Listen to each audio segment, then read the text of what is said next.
ਸ਼ੇਰੇ Punjab 600 AM ਤੇ ਨਿੱਘਾ ਹਾਰਦਿਕ ਸਵਾਗਤ ਹੈ। ਮੈਂ ਤੁਹਾਡਾ ਮੇਜ਼ਬਾਨ ਹਰਜੀਤ ਸਿੰਘ ਗਿੱਲ ਸ਼ੋਅ ਲੈ ਕੇ ਤੁਹਾਡੀ ਸੇਵਾ 'ਚ ਹਾਜ਼ਰ। 9:12 ਹੋਏ ਨੇ।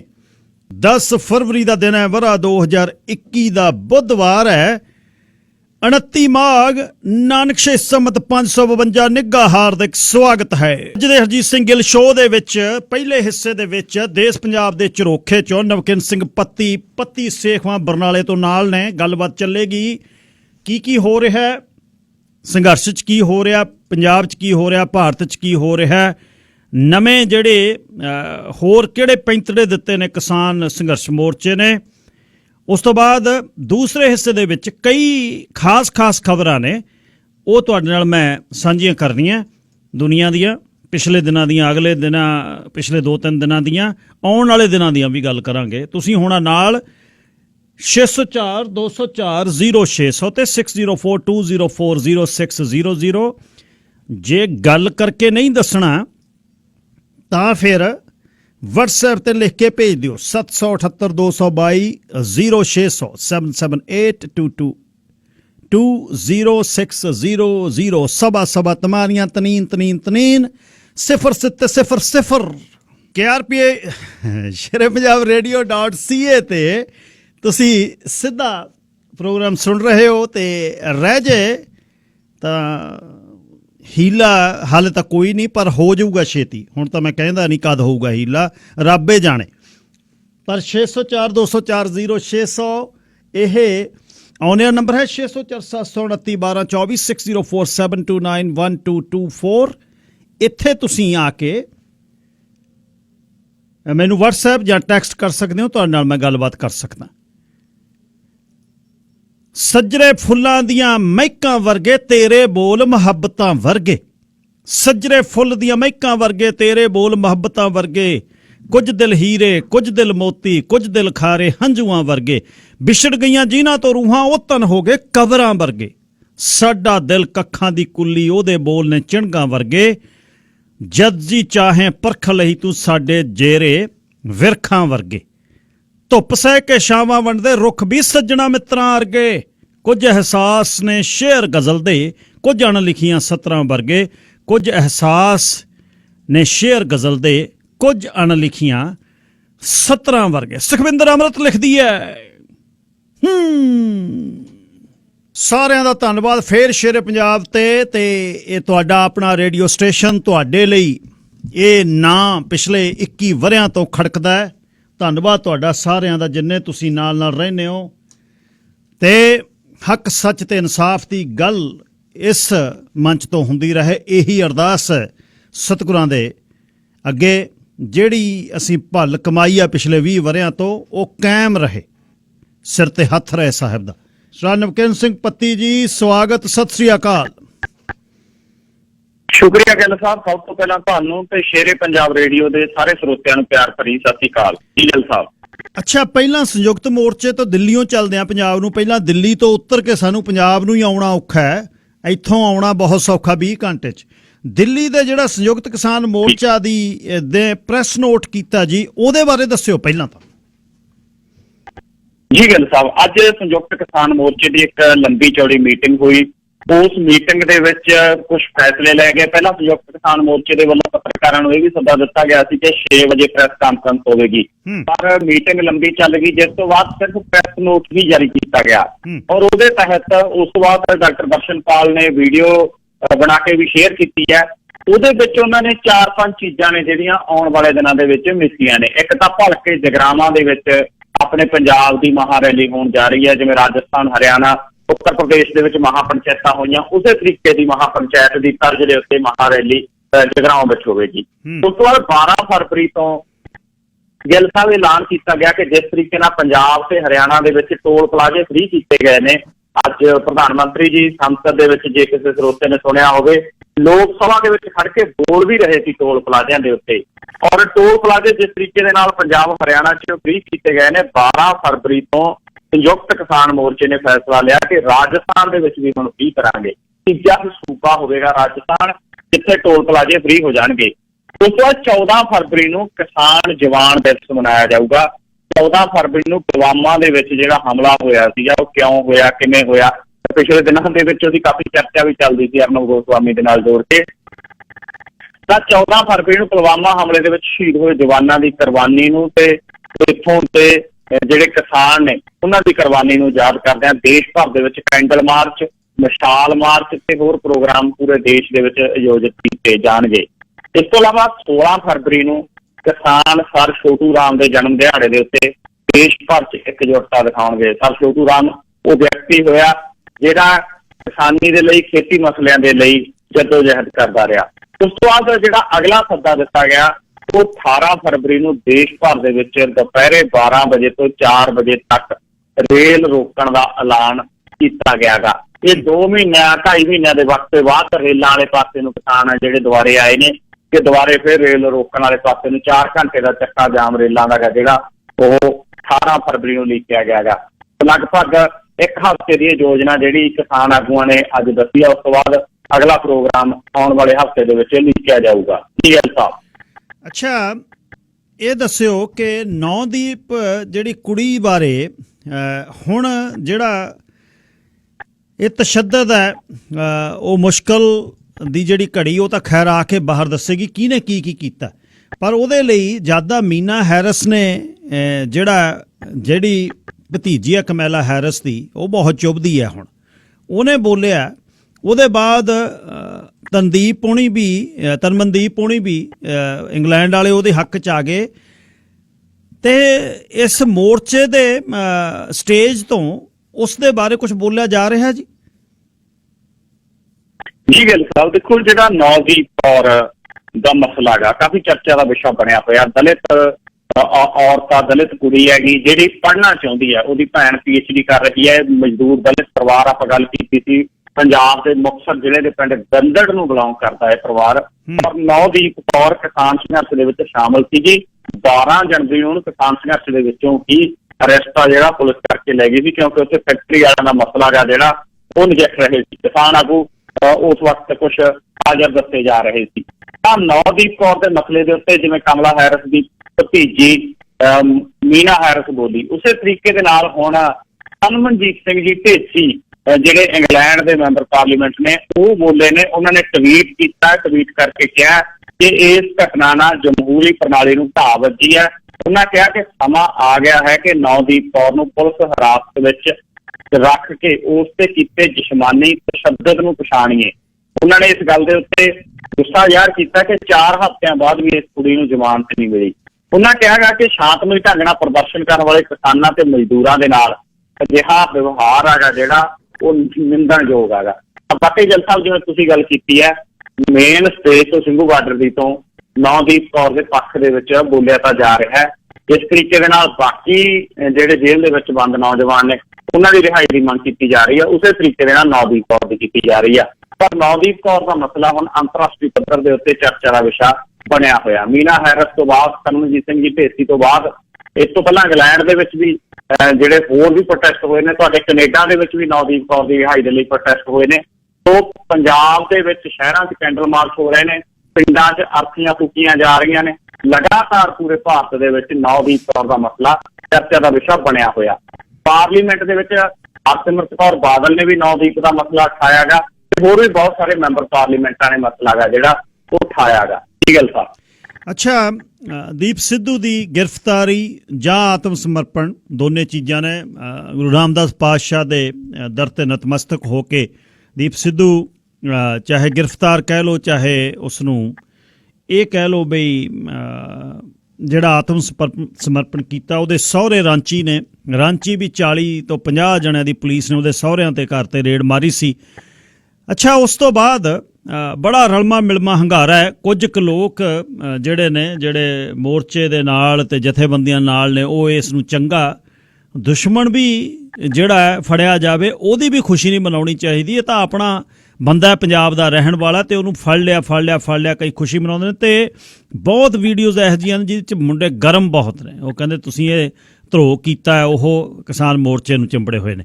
ਅੱਛਾ, ਉਸ ਦੀ ਗ੍ਰਿਫਤਾਰੀ ਤੋਂ ਬਾਅਦ ਹੋਰ ਕੀ ਹੋਇਆ? ਇੱਕ ਇਹਦੇ ਨਾਲ ਹੀ ਇੱਥੇ ਦੇ ਸ਼ੁਭ ਚਿੰਤਕਾਂ ਵੱਲੋਂ, ਸਾਖਰ ਲੋਕਾਂ ਵੱਲੋਂ ਇੱਕ ਇਹ ਸੁਨੇਹਾ ਹੈ ਕਿ ਕਿਵੇਂ ਨਾ ਕਿਵੇਂ ਮੋਰਚੇ ਵਾਲੇ ਪਾਸੇ ਜਾਂ ਤੁਸੀਂ ਆਪਣੇ ਤੌਰ ਤੇ ਜਾਂ ਅਸੀਂ ਆਪਣੇ ਤੌਰ ਤੇ ਫੇਸਬੁੱਕ ਦੇ ਰਾਹੀਂ ਇੱਕ ਸੁਨੇਹਾ ਜਾਵੇ ਵੀ ਜਿਹੜੇ ਦਿੱਲੀ ਪੁਲਿਸ ਨੇ ਉਸ ਦਿਨ ਬੁਰਸ਼ਾਗਰਦੀ ਕੀਤੀ ਆ, ਦਿੱਲੀ ਪੁਲਿਸ ਉਹ ਦੋ ਤਾਂ ਦਿਖਾ ਰਹੀ ਹੈ ਟਰੈਕਟਰ ਭੱਜੇ ਆਉਂਦੇ ਤੇ ਟਰੈਕਟਰ ਬੱਸਾਂ 'ਚ ਲੱਗਦੇ, ਪਰ ਜਿਹੜੀ ਪੁਲਿਸ ਨੇ ਕੁੱਟ ਕੀਤੀ ਹੈ, ਕੁੱਟਮਾਰ ਕੀਤੀ ਹੈ, ਡਾਂਗਾਂ ਵਾਹੀਆਂ, ਉਹਦੀਆਂ ਵੀਡੀਓਜ਼ ਜਿਹੜੀਆਂ ਵਾਇਰਲ ਹੋਈਆਂ, ਉਹ ਵੀਡੀਓਜ਼ ਵੀ ਇਕੱਠੀਆਂ ਕਰਨ ਦੀ ਜ਼ਰੂਰਤ ਹੈ ਕਿ ਐਫੀਡੇਵਿਟ ਕੋਈ ਦਿੱਤਾ ਜਾਵੇ। ਇਸ ਦੇ ਬਾਰੇ ਤੇ ਦੀਪ ਸਿੱਧੂ ਦੀ ਗ੍ਰਿਫਤਾਰੀ ਤੋਂ ਬਾਅਦ ਹੁਣ ਕਿਹੋ ਜਿਹੇ ਹਾਲਾਤ ਨੇ, ਕੀ ਹੋ ਰਿਹਾ ਅੱਗੇ? ਜੀ ਗੱਲ ਸਾਹਿਬ, ਵਾਕਈ ਇਹ ਮਸਲਾ ਕਾਫੀ ਚਰਚਾ ਦਾ ਵਿਸ਼ਾ ਹੈ ਜਿਹੜਾ ਉਹ ਬਣਿਆ ਹੋਇਆ। ਉਂਝ ਸੰਯੁਕਤ ਕਿਸਾਨ ਮੋਰਚੇ ਦੇ ਵੱਲੋਂ ਸਮੂਹਿਕ ਤੌਰ ਦੇ ਉੱਤੇ ਤਾਂ ਕਿਹਾ ਜਾ ਰਿਹਾ ਕਿ ਗ੍ਰਿਫਤਾਰ ਸਾਰੇ ਵਿਅਕਤੀ ਨੇ ਜਿਹੜੇ ਉਹ ਰਿਹਾ ਕੀਤੇ ਜਾਣੇ ਚਾਹੀਦੇ ਨੇ। ਖੈਰ ਇਹਦੇ 'ਚ ਇਹ ਗੱਲ ਵੀ ਜੋੜਨੀ ਚਾਹੀਦੀ ਹੈ ਕਿ ਜਿਹੜੀ ਪੁਲਿਸ ਦੀ ਗੋਲੀ ਦੇ ਨਾਲ ਨੌਜਵਾਨ ਦੀ ਸ਼ਹਾਦਤ ਹੋਈ ਆ, ਉਹਦਾ ਪੁਲਿਸ ਵਾਲਿਆਂ ਦੇ ਉੱਤੇ ਵੀ ਕੇਸ ਦਰਜ ਹੋਣਾ ਚਾਹੀਦਾ। ਔਰ ਜਿਹੜੇ ਪੁਲਿਸ ਵਾਲਿਆਂ ਨੇ ਲਾਠੀਚਾਰਜ ਕੀਤਾ ਗਾ, ਉੱਥੇ ਸਿਰ ਪਾੜੇ ਨੇ ਨੌਜਵਾਨਾਂ ਦੇ, ਉਹਨਾਂ ਦਾ ਮਸਲਾ ਵੀ ਨਜਿੱਠਿਆ ਜਾਣਾ ਚਾਹੀਦਾ ਕਾਨੂੰਨ ਦੇ ਅਨੁਸਾਰ। ਇਸ ਤੋਂ ਇਲਾਵਾ ਜਿਹੜੇ ਲਾਪਤਾ ਨੇ, 24 ਦੇ ਲਗਭਗ ਨੌਜਵਾਨ ਲਾਪਤਾ ਦੱਸੇ ਜਾਂਦੇ ਨੇ, ਉਹਨਾਂ 'ਚ ਹਰਿਆਣੇ ਦੇ ਵੀ ਕੁਝ ਨੇ, ਉਹਨਾਂ ਦੀ ਵੀ ਅੱਜ ਦੇ ਸਮੇਂ ਦੇ ਵਿੱਚ ਸਾਰ ਲੈਣੀ ਬਣਦੀ ਹੈ ਔਰ ਇਹ ਮਸਲਾ ਜ਼ੋਰ ਸ਼ੋਰ ਦੇ ਨਾਲ ਉਠਾਉਣਾ ਚਾਹੀਦਾ। ਚੰਗੀ ਗੱਲ ਗਿੱਲ ਸਾਹਿਬ ਇਹ ਹੋਈ ਹੈ ਕਿ ਐਮਨੈਸਟੀ ਇੰਟਰਨੈਸ਼ਨਲ ਜਿਹੜੀ ਅੰਤਰਰਾਸ਼ਟਰੀ ਪੱਧਰ ਦੀ ਹਿਊਮਨ ਰਾਈਟਸ ਦੀ ਵੱਡੀ ਸੰਸਥਾ, ਉਹਨਾਂ ਨੇ ਹੁਣ ਭਾਰਤ ਸਰਕਾਰ ਨੂੰ ਪੱਤਰਕਾਰਾਂ, ਮੁਜ਼ਾਹਰਾਕਾਰੀਆਂ ਤੇ ਕਿਸਾਨ ਆਗੂਆਂ ਨੂੰ ਨਿਸ਼ਾਨਾ ਬਣਾਉਣਾ ਬੰਦ ਕਰਨ ਦੇ ਲਈ ਕਿਹਾ ਗਿਆ ਗਾ। ਔਰ ਐਮਨੈਸਟੀ ਇੰਟਰਨੈਸ਼ਨਲ ਨੇ ਜਿਹੜਾ ਮਨੁੱਖੀ ਅਧਿਕਾਰਾਂ ਬਾਰੇ ਸੰਸਥਾ ਨੇ ਜਿਹੜਾ ਬਿਆਨ ਜਾਰੀ ਕੀਤਾ, ਉਹਦੇ ਵਿੱਚ ਕਿਹਾ ਕਿ ਭਾਰਤ ਦੇ ਵਿੱਚ ਸ਼ਾਂਤਮਈ ਢੰਗ ਦੇ ਨਾਲ ਆਪਣੇ ਹੱਕਾਂ ਲਈ ਸੰਘਰਸ਼ ਕਰ ਰਹੇ ਲੋਕ ਜੋ ਗ੍ਰਿਫਤਾਰ ਕੀਤੇ ਗਏ ਨੇ, ਉਹਨਾਂ ਨੂੰ ਬਿਨਾਂ ਸ਼ਰਤ ਰਿਹਾ ਕੀਤਾ ਜਾਵੇ। ਐਮਨੈਸਟੀ ਇੰਟਰਨੈਸ਼ਨਲ ਨੇ ਟਵੀਟ ਕੀਤਾ। ਟਵੀਟ ਦੇ ਵਿੱਚ ਉਹਨਾਂ ਨੇ ਕਿਹਾ ਕਿ ਭਾਰਤ ਸਰਕਾਰ ਨੂੰ ਦੇਸ਼ ਭਰ ਦੇ ਵਿੱਚ ਨਵੇਂ ਕਿੰਨੇ ਖੇਤੀ ਕਾਨੂੰਨਾਂ ਖਿਲਾਫ ਚੱਲ ਰਹੇ ਅੰਦੋਲਨ ਦੇ ਮੱਦੇਨਜ਼ਰ ਜਿਹੜਾ ਪੱਤਰਕਾਰਾਂ, ਕਿਸਾਨ ਆਗੂਆਂ ਜਾਂ ਹੋਰ ਮੁਜ਼ਾਹਰਾਕਾਰੀਆਂ ਨੂੰ ਨਿਸ਼ਾਨਾ ਬਣਾਉਣਾ ਬੰਦ ਕਰਨਾ ਚਾਹੀਦਾ। ਔਰ ਉਹਨਾਂ ਨੇ ਇਸ ਮਸਲੇ ਦੇ ਵਿੱਚ ਮਨਦੀਪ ਪੂਨੀਆ ਦਾ ਵੀ ਜ਼ਿਕਰ ਆ ਜਿਹੜਾ ਵਿਸ਼ੇਸ਼ ਤੌਰ ਦੇ ਉੱਤੇ ਕੀਤਾ ਗਾ। ਇਸ ਤੋਂ ਇਲਾਵਾ ਗਿੱਲ ਸਾਹਿਬ, ਇਸੇ ਕੜੀ ਦੇ ਵਿੱਚ ਅੱਗੇ ਜਾ ਕੇ ਅੱਜ ਪੁਲਿਸ ਨੇ ਇੱਕ ਹੋਰ ਗ੍ਰਿਫਤਾਰੀ ਹੈ ਜਿਹੜੀ ਉਹ ਕੀਤੀ ਆ। ਭਾਈ ਇਕਬਾਲ ਸਿੰਘ ਨੂੰ ਹੁਸ਼ਿਆਰਪੁਰ ਤੋਂ ਗ੍ਰਿਫਤਾਰ ਕੀਤਾ ਗਿਆ ਗਾ। ਦਿੱਲੀ ਪੁਲਿਸ ਨੇ ਜਿਹੜੀ 26 ਜਨਵਰੀ ਦਾ ਘਟਨਾਕ੍ਰਮ ਸੀ, ਉਹਦੇ ਵਿੱਚ ਭਾਈ ਇਕਬਾਲ ਸਿੰਘ ਦੇ ਉੱਤੇ ਵੀ 50,000 ਰੁਪਏ ਦਾ ਨਾਮ ਰੱਖਿਆ ਹੋਇਆ ਸੀ। ਭਾਈ ਇਕਬਾਲ ਸਿੰਘ ਕਥਾਵਾਚਕ ਨੇ, ਗੁਰਦੁਆਰਾ ਸਾਹਿਬ ਦੇ ਵਿੱਚ ਜਾ ਕੇ ਕਥਾ ਕਰਦੇ ਨੇ ਔਰ ਲੁਧਿਆਣਾ ਦੇ ਨਿਊ ਅਸ਼ੋਕ ਨਗਰ ਦੇ ਰਹਿਣ ਵਾਲੇ ਨੇ। ਪਤਾ ਇਹ ਲੱਗਿਆ ਕਿ ਘਰ ਦੇ ਵਿੱਚ ਇਹਨਾਂ ਦੇ ਸਿਰਫ ਬਜ਼ੁਰਗ ਮਾਤਾ ਪਿਤਾ ਹੀ ਨੇ, ਪਰ ਇਹਨਾਂ ਨੂੰ ਹੁਸ਼ਿਆਰਪੁਰ ਤੋਂ ਗ੍ਰਿਫਤਾਰ ਹੈਗਾ ਜਿਹੜਾ ਉਹ ਕੀਤਾ ਗਿਆ ਗਾ। ਇਹਨਾਂ ਨੂੰ ਵੀ ਪੇਸ਼ ਕੀਤਾ ਗਿਆ ਅਦਾਲਤ ਦੇ ਵਿੱਚ ਔਰ 7 ਦਿਨ ਦਾ ਪੁਲਿਸ ਰਿਮਾਂਡ ਆ ਜਿਹੜਾ ਪੁਲਿਸ ਨੇ ਭਾਈ ਇਕਬਾਲ ਸਿੰਘ ਦਾ ਵੀ ਲਿਆ ਗਾ। ਜੀ ਗੱਲ ਸਾਹਿਬ। ਅੱਛਾ ਸਰ, ਡਿਵਡਿਵਾ ਨੇ ਕੀ ਗੱਲ ਕੀਤੀ ਆ ਜੀ? ਸੈੱਟ ਦੀ ਉਹਨਾਂ ਨੇ ਗੱਲਬਾਤ ਕੀਤੀ ਆ ਕੋਈ? ਕਿਹੜੀ ਸੈੱਟ ਬਣਾਉਣੀ ਚਾਹੁੰਦੇ ਨੇ, ਉਹ ਕੀ ਕਹਿਣਾ ਚਾਹੁੰਦੇ ਨੇ ਹੁਣ? ਜੀ ਗੱਲ ਸਾਹਿਬ, ਦੇਖੋ ਜਿਹੜੇ ਡਿਵਡਿਵਾ ਸਾਹਿਬ ਨੇ, ਉਹਨਾਂ ਦੇ ਪੋਤਰੇ ਦੀ ਜਿਹੜੀ ਨਵਰੀਤ ਸਿੰਘ ਦੀ ਉਸ ਦਿਨ ਮੌਤ ਹੋਈ ਆ, ਉਹ ਮੌਤ ਜਿਹੜੀ ਸ਼ਹਾਦਤ ਹੋਈ ਆ ਨੌਜਵਾਨ ਦੀ, ਉਹਦੇ ਉੱਤੇ ਬਹੁਤ ਸਾਰੇ ਸਵਾਲ ਚੱਲ ਰਹੇ ਨੇ। ਕਿਉਂਕਿ ਜਦੋਂ ਉਸ ਦੀ ਮੌਤ ਹੋਈ ਆ ਤਾਂ ਨਾਲ ਦੀ ਨਾਲ ਖਬਰ ਇਹ ਚੱਲੀ ਸੀ ਕਿ ਪੁਲਿਸ ਦੀ ਗੋਲੀ ਦੇ ਨਾਲ ਮੌਤ ਹੋਈ ਆ। ਔਰ ਕੁਝ ਪੱਤਰਕਾਰਾਂ ਦੇ ਉੱਤੇ ਵੀ ਕੇਸ, ਬਹੁਤ ਸੀਨੀਅਰ ਪੱਤਰਕਾਰ ਨੇ, ਕੁਝ ਤਾਂ ਐਡੀਟਰ ਨੇ, ਉਹਨਾਂ ਦੇ ਉੱਤੇ ਕੇਸ ਦਰਜ ਕਰ ਲਿਆ ਪੁਲਿਸ ਨੇ ਕਿ ਇਹਨਾਂ ਨੇ ਝੂਠੀ ਖਬਰ ਫੈਲਾਈ ਹੈ। ਉਸ ਦੀ ਮੌਤ ਆ ਜਿਹੜੀ ਉਹ ਗੋਲੀ ਦੇ ਨਾਲ ਨਹੀਂ ਹੋਈ ਬਲਕਿ ਟਰੈਕਟਰ ਪਲਟਣ ਦੇ ਨਾਲ ਹੋਈ ਆ। ਉਸ ਤੋਂ ਬਾਅਦ ਪੋਸਟਮਾਰਟਮ ਦੀ ਰਿਪੋਰਟ ਆਈ, ਉਹਦੇ ਵਿੱਚ ਵੀ ਗਿੱਲ ਸਾਹਿਬ ਜਿਹੜੀ ਗੱਲ ਹੈਗੀ ਉਹ ਪੂਰਨ ਰੂਪ ਦੇ ਵਿੱਚ ਸਾਹਮਣੇ ਲਿਆਈ। ਉਹਦੇ ਵਿੱਚ ਪੋਸਟਮਾਰਟਮ ਰਿਪੋਰਟ ਦੇ ਵਿੱਚ ਇਹ ਦੱਸਿਆ ਹੋਇਆ ਕਿ ਕੋਈ ਤਿੱਖੀ ਨਕੀਲੀ ਚੀਜ਼ ਇੱਕ ਪਾਸੇ ਦੀ ਸਿਰ ਦੇ ਬਣਦੀ ਆ, ਬ੍ਰੇਨ ਦੇ ਵਿੱਚੋਂ ਦੀ ਕ੍ਰਾਸ ਕਰਕੇ ਦੂਸਰੇ ਪਾਸੇ ਦੀ ਨਿਕਲਦੀ ਆ।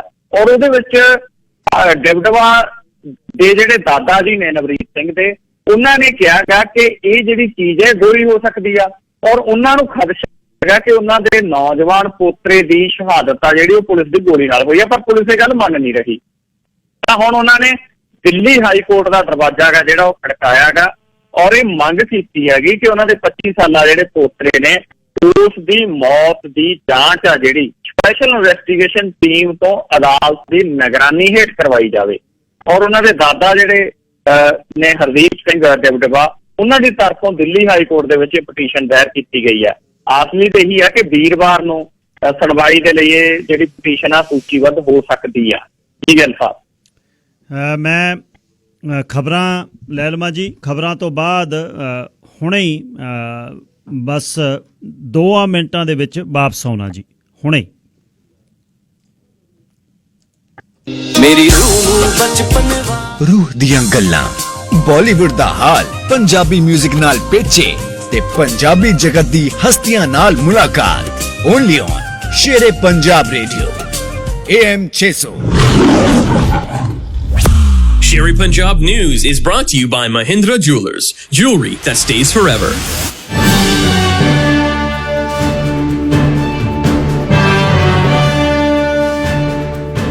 ਹੈ ਸਭ ਤੋਂ ਪਹਿਲਾਂ ਕੁਝ ਖਾਸ ਖਬਰਾਂ। BC ਵਿੱਚ ਕੋਵਿਡ-19 ਦੇ ਤਾਜ਼ਾ ਅੰਕੜਿਆਂ ਮੁਤਾਬਕ ਹੁਣ ਤੱਕ ਕੋਵਿਡ-19 ਨਾਲ ਇਨਫੈਕਟਡ ਕੇਸਿਸ ਦੀ ਗਿਣਤੀ 71387 ਹੋ ਗਈ ਹੈ ਅਤੇ ਹੁਣ ਤੱਕ 1263 ਵਿਅਕਤੀਆਂ ਦੀ ਕੋਵਿਡ ਕਾਰਨ ਮੌਤ ਹੋ ਚੁੱਕੀ ਹੈ। ਫਰੇਜ਼ਰ ਹੈਲਥ ਅਥਾਰਟੀ ਨੇ ਲੋਕਾਂ ਨਾਲ ਜਾਣਕਾਰੀ ਸਾਂਝੀ ਕੀਤੀ ਹੈ ਕਿ ਸਰੀ ਵਿੱਚ 78 ਐਵਨਿਊ ਤੇ ਸਥਿਤ ਰੁਸਤਮ ਰੈਸਲਿੰਗ ਕਲੱਬ ਵਿੱਚ 28 ਜਨਵਰੀ ਨੂੰ ਕੋਵਿਡ ਐਕਸਪੋਜ਼ਰ ਹੋਇਆ ਸੀ। ਕੋਈ ਵੀ ਵਿਅਕਤੀ 28 ਜਨਵਰੀ ਨੂੰ ਜੇ 4:30 ਤੋਂ 5 ਵਜੇ ਤੱਕ ਇਸ ਕਲੱਬ ਵਿੱਚ ਗਿਆ ਸੀ ਤਾਂ ਆਪਣੇ ਸਿੰਪਟਮਸ ਤੇ ਨਜ਼ਰ ਰੱਖੇ। ਅਮਰੀਕਾ ਦੇ ਸਾਬਕਾ ਰਾਸ਼ਟਰਪਤੀ ਡੋਨਾਲਡ ਟਰੰਪ ਖਿਲਾਫ ਸੈਨੇਟ ਵਿੱਚ ਮਹਾਦੋਸ਼ ਦੀ ਕਾਰਵਾਈ ਦੀ ਸੰਵਿਧਾਨਿਕਤਾ ਤੇ ਹੋਈ ਵੋਟਿੰਗ ਵਿੱਚ 6 ਰਿਪਬਲਿਕਨ ਮੈਂਬਰਾਂ ਨੇ ਆਪਣੇ ਡੈਮੋਕ੍ਰੈਟਿਕ ਸਹਿਯੋਗੀਆਂ ਦਾ ਸਾਥ ਦਿੱਤਾ। ਸੈਨੇਟ ਨੇ ਟਰੰਪ ਖਿਲਾਫ ਮਹਾਦੋਸ਼ ਕਾਰਵਾਈ ਦੀ ਸੰਵਿਧਾਨਿਕਤਾ ਤੇ 44 ਦੇ ਮੁਕਾਬਲੇ 56 ਵੋਟਾਂ ਨਾਲ ਮੁਹਰ ਲਗਾਈ। ਪੱਛਮੀ ਇੰਡੋਨੇਸ਼ੀਆ ਵਿੱਚ ਬੁੱਧਵਾਰ ਨੂੰ ਸਮੁੰਦਰ ਦੇ ਹੇਠਾਂ ਭੂਚਾਲ ਆਉਣ ਦੀ ਖਬਰ ਮਿਲੀ ਹੈ, ਪਰ ਇਸ ਕਾਰਨ ਕਿਸੇ ਤਰ੍ਹਾਂ ਦੇ ਕਿਸੇ ਜਾਨੀ ਜਾਂ ਮਾਲੀ ਨੁਕਸਾਨ ਦੀ ਕੋਈ ਖਬਰ ਨਹੀਂ ਹੈ। US ਜੀਓਲੋਜੀਕਲ ਸਰਵੇ ਅਨੁਸਾਰ ਇਸ ਭੂਚਾਲ ਦੀ ਤੀਬਰਤਾ 6.2 ਸੀ, ਪਰ ਇਸ ਨਾਲ ਕਿਸੇ ਤਰ੍ਹਾਂ ਦੀ ਸੁਨਾਮੀ ਵਾਰਨਿੰਗ ਜਾਰੀ ਨਹੀਂ ਕੀਤੀ ਗਈ। ਤੇ ਇਸ ਦੇ ਨਾਲ ਹੀ ਸ਼ੇਰੇ ਪੰਜਾਬ ਰੇਡੀਓ AM 600 ਤੋਂ ਖਬਰਾਂ ਦਾ ਇਹ ਬੁਲੇਟਿਨ ਖਤਮ ਹੁੰਦਾ ਹੈ। ਜੇ ਤੁਸੀਂ ਸਾਡੇ ਤੱਕ ਕੋਈ ਜਾਣਕਾਰੀ ਪਹੁੰਚਾਉਣਾ ਚਾਹੁੰਦੇ ਹੋ ਜਾਂ ਕੋਈ ਖਬਰ ਸਾਂਝੀ ਕਰਨਾ ਚਾਹੁੰਦੇ ਹੋ ਤਾਂ ਸਾਨੂੰ 604-204-0600 ਤੇ ਕਾਲ ਕਰ ਸਕਦੇ ਹੋ ਜਾਂ news@sherepunjabradio.ca ਤੇ ਈਮੇਲ ਵੀ ਕਰ ਸਕਦੇ ਹੋ। ਹੁਣ ਨਿਮੀ ਡੋਲਾ ਨੂੰ ਇਜਾਜ਼ਤ ਦਿਓ। ਧੰਨਵਾਦ। ਜਦੋਂ ਸਲਾਖਾਂ ਦੇ ਪਿੱਛੇ ਪੁਲਿਸ ਵਾਲੇ ਤੁਹਾਨੂੰ ਆਪਣੇ ਵਕੀਲ ਨਾਲ ਗੱਲਬਾਤ ਕਰਨ ਦੀ ਇਜਾਜ਼ਤ ਦੇਣ ਤਾਂ call your own lawyer Brij Mohan bridgemohan.com।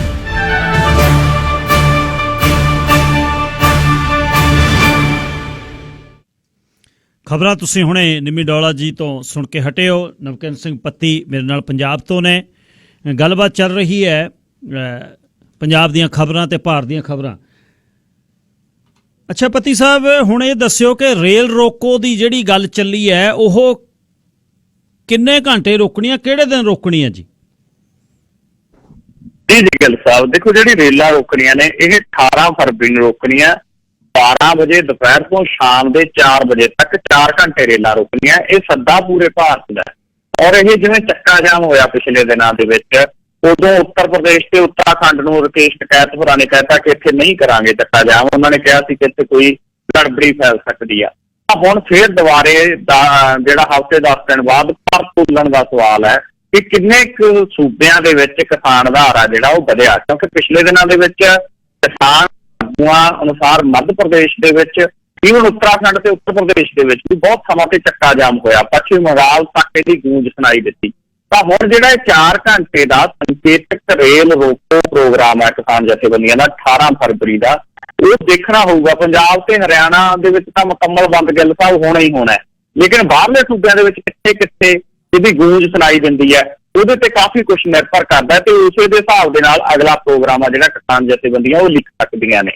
ਹੁਣ ਇਹ ਵੀ ਪਤਾ ਲੱਗਿਆ ਗੱਲ ਸਾਹਿਬ ਕਿ ਅੱਜ ਪ੍ਰਸ਼ਾਂਤ ਭੂਸ਼ਣ ਵੀ ਬੋਲਣ ਆਏ ਸੀ ਕਿਸਾਨ ਮੋਰਚੇ ਦੇ ਵਿੱਚ, ਔਰ ਪ੍ਰਸ਼ਾਂਤ ਭੂਸ਼ਣ ਹੋਰਾਂ ਨੇ ਸਟੇਜ ਤੋਂ ਦੱਸਿਆ ਸੀਗਾ ਕਿ ਸਰਕਾਰ ਇਸ ਗੱਲ ਦੇ ਉੱਤੇ ਹੁਣ ਆ ਰਹੀ ਹੈ ਵੀ 3 ਸਾਲ ਲਈ ਅਸੀਂ ਸਟੇ ਕਰ ਦਿੰਦੇ ਹਾਂ ਇਹਨਾਂ ਕਾਨੂੰਨਾਂ ਨੂੰ ਤਿੰਨਾਂ ਨੂੰ। ਔਰ ਕੁਝ ਤਜਵੀਜ਼ਾਂ ਕੁਝ ਗੱਲਾਂ ਬਾਤਾਂ ਇਹ ਵੀ ਚੱਲਦੀਆਂ ਕਿ ਸਰਕਾਰ ਇਸ ਗੱਲ ਦੇ ਉੱਤੇ ਵੀ ਆ ਰਹੀ ਹੈ ਕਿ ਇੱਕ ਕਾਨੂੰਨ ਵਾਪਸ ਲੈ ਲੈਂਦੇ ਆ, 2 ਕਾਨੂੰਨਾਂ ਨੂੰ 3 ਸਾਲ ਲਈ ਸਟੇ ਕਰ ਲੈਂਦੇ ਆ। ਤਾਂ ਉਹੀ ਸਰਕਾਰ ਜਿਹੜੀ ਸਰਕਾਰ ਹੁਣ ਤੱਕ ਬੋਲ ਨਹੀਂ ਸੀ ਰਹੀ, ਜਿਹੜੀ ਕਹਿੰਦੀ ਸੀ ਅਸੀਂ ਤਾਂ ਕੋਈ ਗੱਲ ਹੀ ਨਹੀਂ ਸੁਣਨੀ, ਉਹ ਇੱਥੋਂ ਤੱਕ ਆਈ ਹੈ, ਤਾਂ ਇਹ ਵੀ ਇਸ ਸੰਘਰਸ਼ ਦੀ ਇੱਕ ਵੱਡੀ ਪ੍ਰਾਪਤੀ ਕਹੀ ਜਾ ਸਕਦੀ ਆ। ਵੈਸੇ ਅੱਜ ਨਰਿੰਦਰ ਮੋਦੀ ਜੀ ਲੋਕ ਸਭਾ ਦੇ ਵਿੱਚ ਖੜ ਕੇ ਬੋਲ ਰਹੇ ਸੀ, ਕੁਝ ਸ਼ਬਦ ਤਾਂ ਉਹਨਾਂ ਨੇ ਉਹੀ ਬੋਲੇ ਜਿਹੜੇ ਰਾਜ ਸਭਾ ਦੇ ਵਿੱਚ ਬੋਲੇ ਸੀ, ਅੰਦੋਲਨ ਜੀਵੀ ਵਗੈਰਾ। ਲੇਕਿਨ ਜਿਸ ਤਰੀਕੇ ਦੇ ਨਾਲ ਉਹ ਇਹਨਾਂ ਕਾਨੂੰਨਾਂ ਮਸਲੇ ਦੇ ਉੱਤੇ ਕਿਸਾਨਾਂ ਦੇ ਉੱਤੇ ਅਟੈਕ ਕਰ ਰਹੇ ਸੀ, ਖਾਸ ਕਰਕੇ ਉਹਨਾਂ ਨੇ ਕਿਹਾ ਵੀ 100 ਟਾਵਰ ਭੰਨਤਾ ਜੀ, ਇਹ ਕਿਸ ਤਰ੍ਹਾਂ ਦਾ ਅੰਦੋਲਨ ਹੈ। ਔਰ ਵਿੱਚ ਹੀ ਉਹ ਕਹੀ ਜਾਂਦੇ ਸੀ ਕਿ ਅੰਦੋਲਨ ਬੜਾ ਪਵਿੱਤਰ ਹੈ, ਪਰ ਇਸ ਅੰਦੋਲਨ ਨੂੰ ਕੁਝ ਲੋਕ ਅਪਵਿੱਤਰ ਕਰ ਰਹੇ ਨੇ। ਹੁਣ ਜੇ ਇੰਨਾ ਅੰਦੋਲਨ ਪਵਿੱਤਰ ਹੈ ਤਾਂ ਕਿਉਂ ਕਿੰਨਾ ਗੱਡੀਆਂ ਜਾ ਰਹੀਆਂ ਮੂਹਰੇ? ਔਰ ਜੇ ਇੰਨਾ ਅੰਦੋਲਨ ਪਵਿੱਤਰ ਹੈ ਕਿਉਂ ਕੰਧਾਂ ਕੱਢੀਆਂ ਜਾ ਰਹੀਆਂ ਨੇ ਕਿਸਾਨਾਂ ਦੇ ਮੂਹਰੇ? ਪਾਣੀ ਦੀਆਂ ਵਿਛਾੜਾਂ, ਅੱਥੂ ਗੈਸ ਕਿਉਂ ਕੱਢ ਰਹੇ ਹੋ ਪਵਿੱਤਰ ਦੇ ਉੱਤੇ? ਤਾਂ ਨਰਿੰਦਰ ਮੋਦੀ ਜੀ, ਮੈਨੂੰ ਇਹ ਲੱਗਦਾ ਹੁੰਦਾ ਗਿੱਲ ਸਾਹਿਬ ਕਿ ਅਜਿਹੇ ਪ੍ਰਧਾਨ ਮੰਤਰੀ ਨੇ ਜਿਹੜੇ ਸਿਰਫ ਤੇ ਸਿਰਫ ਗੱਲਾਂ ਕਰਨ ਜਾਣਦੇ ਨੇ ਔਰ ਹਕੀਕਤ ਦੇ ਵਿੱਚ ਕੁਛ ਨਹੀਂ ਕਰਦੇ। ਤੁਸੀਂ ਇਹ ਦੇਖੋ ਵੀ ਇਹ ਸਰਕਾਰ ਕੈਸੀ ਆ। ਨਰਿੰਦਰ ਮੋਦੀ ਜੀ ਕਹਿੰਦੇ ਫੋਨ ਇੰਟਰਨੈਟ ਬੰਦ ਕਰਕੇ ਕਹਿੰਦੇ ਅਸੀਂ 1 ਕਾਲ ਕਰੋ ਸਾਨੂੰ ਔਰ ਤੁਹਾਡਾ ਮਸਲਾ ਹੱਲ। ਤੇ ਤੁਸੀਂ ਇੰਟਰਨੈਟ ਦਾ ਬੰਦ ਕਰਤਾ, ਖਬਰ ਉੱਥੇ ਜਾ ਨਹੀਂ ਰਹੀ ਤੇ ਉਹਨਾਂ ਨੂੰ ਸੱਦਾ ਇਹ ਦੇ ਰਹੇ ਹੋ। ਹੁਣ ਕਹਿੰਦੇ ਵੀ ਆਓ ਸਾਡੇ ਨਾਲ ਗੱਲਬਾਤ ਕਰੋ। ਦਿੱਲੀ ਵਾਲੇ ਰਾਹ ਤਾਂ ਤੁਸੀਂ ਬੰਦ ਕਰਤੇ, ਨੌਜਵਾਨ 100 ਤੋਂ ਵੱਧ ਸਾਡੇ ਜੇਲ੍ਹਾਂ 'ਚ ਬੰਦ ਕਰਤੇ, ਧੜ ਤੁਹਾਡੀਆਂ ਏਜੰਸੀਆਂ ਗ੍ਰਿਫਤਾਰੀਆਂ ਦੇ ਛਾਪੇ ਮਾਰਦੀਆਂ ਤੁਰੀਆਂ ਫਿਰਦੀਆਂ ਨੇ, ਔਰ ਹਜੇ ਸਰਕਾਰ ਕਹਿ ਰਹੀ ਹੈ ਕਿ ਅਸੀਂ ਗੱਲਬਾਤ ਦੇ ਲਈ ਜਿਹੜਾ ਤੈਨੂੰ ਤਿਆਰ ਆ, ਆਓ ਸਾਡੇ ਨਾਲ ਗੱਲਬਾਤ ਕਰੋ। ਤੇ ਸਰਕਾਰ ਅਸਲ ਦੇ ਵਿੱਚ ਨਰਿੰਦਰ ਮੋਦੀ ਜੀ ਨੇ ਜਿਹੜੇ ਰਾਜ ਸਭਾ ਲੋਕ ਸਭਾ ਦੇ ਵਿੱਚ ਖੜ ਕੇ, ਵੈਸੇ ਮੈਨੂੰ ਤਾਂ ਇੰਨਾ ਹੀ ਵੱਡੀ ਗੱਲ ਲੱਗਦੀ ਹੈ ਕਿ ਜੋ ਬੋਲ ਰਹੇ ਨੇ ਤਾਂ ਇਹਦਾ ਮਤਲਬ ਹੈ ਕਿ ਉਹ ਅੰਦਰੋਂ ਡਰੇ ਹੋਏ ਨੇ। ਸਰਕਾਰ ਕਿਸਾਨਾਂ ਦੀ ਹੋਂਦ ਨੂੰ ਸਵੀਕਾਰ ਕਰ ਰਹੀ ਹੈ, ਜਿਹੜਾ ਉਹਨਾਂ ਨੂੰ ਰਾਜ ਸਭਾ ਲੋਕ ਸਭਾ ਦੇ ਵਿੱਚ ਖੜ ਕੇ ਬੋਲਣਾ ਪੈ ਰਿਹਾ ਹੈ। ਜੀ ਅੱਛਾ ਜੀ, ਪੰਜਾਬ ਨੂੰ ਚੱਲੀਏ। ਪੰਜਾਬ ਦੇ ਵਿੱਚ ਜਿਹੜੀਆਂ ਚੋਣਾਂ ਹੋ ਰਹੀਆਂ, ਚੋਣਾਂ ਦਾ ਮਾਹੌਲ ਕੀ ਆ? ਕਹਿੰਦੇ ਹਰ ਰੋਜ਼ ਲੜਾਈਆਂ ਹੋ ਰਹੀਆਂ, ਮੋਗੇ ਫੇਰ ਲੜਾਈ ਹੋਈ ਹੈ ਜੀ।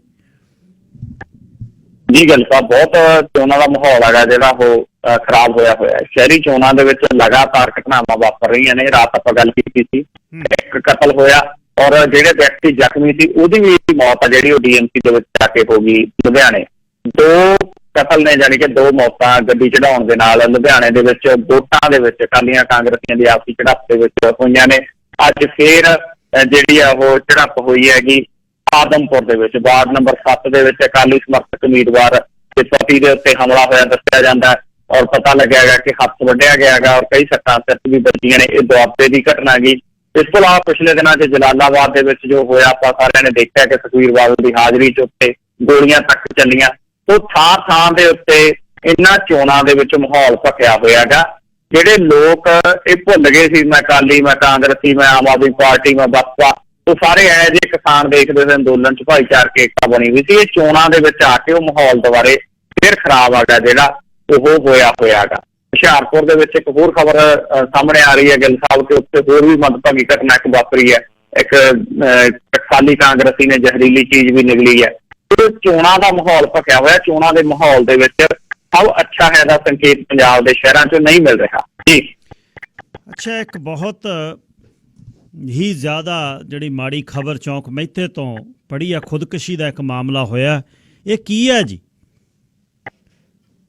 ਜੀ ਗੱਲ ਸਾਹਿਬ, ਇਹ ਬੜੀ ਮੰਦਭਾਗੀ ਖਬਰ ਜਿਹੜੀ ਚੌਂਕ ਮਹਿਤੇ ਤੋਂ ਆਈ ਹੈਗੀ। ਦਰਅਸਲ ਹੋਇਆ ਇਹ ਕਿ ਇੱਕ ਪਰਿਵਾਰ ਜਿਹੜਾ ਪਤੀ ਪਤਨੀ ਨੇ ਖੁਦਕੁਸ਼ੀ ਦੀ ਕੋਸ਼ਿਸ਼ ਜਿਹੜੀ ਕੀਤੀ ਹੈ। ਜੋ ਪਤੀ ਦੀ ਤਾਂ ਮੌਤ ਹੋ ਗਈ, ਰਿਵਾਲਵਰ ਦੇ ਨਾਲ ਉਹਨੇ ਆਪਦੇ ਗੋਲੀ ਮਾਰੀ, ਪਤਨੀ ਦੇ ਮਾਰੀ।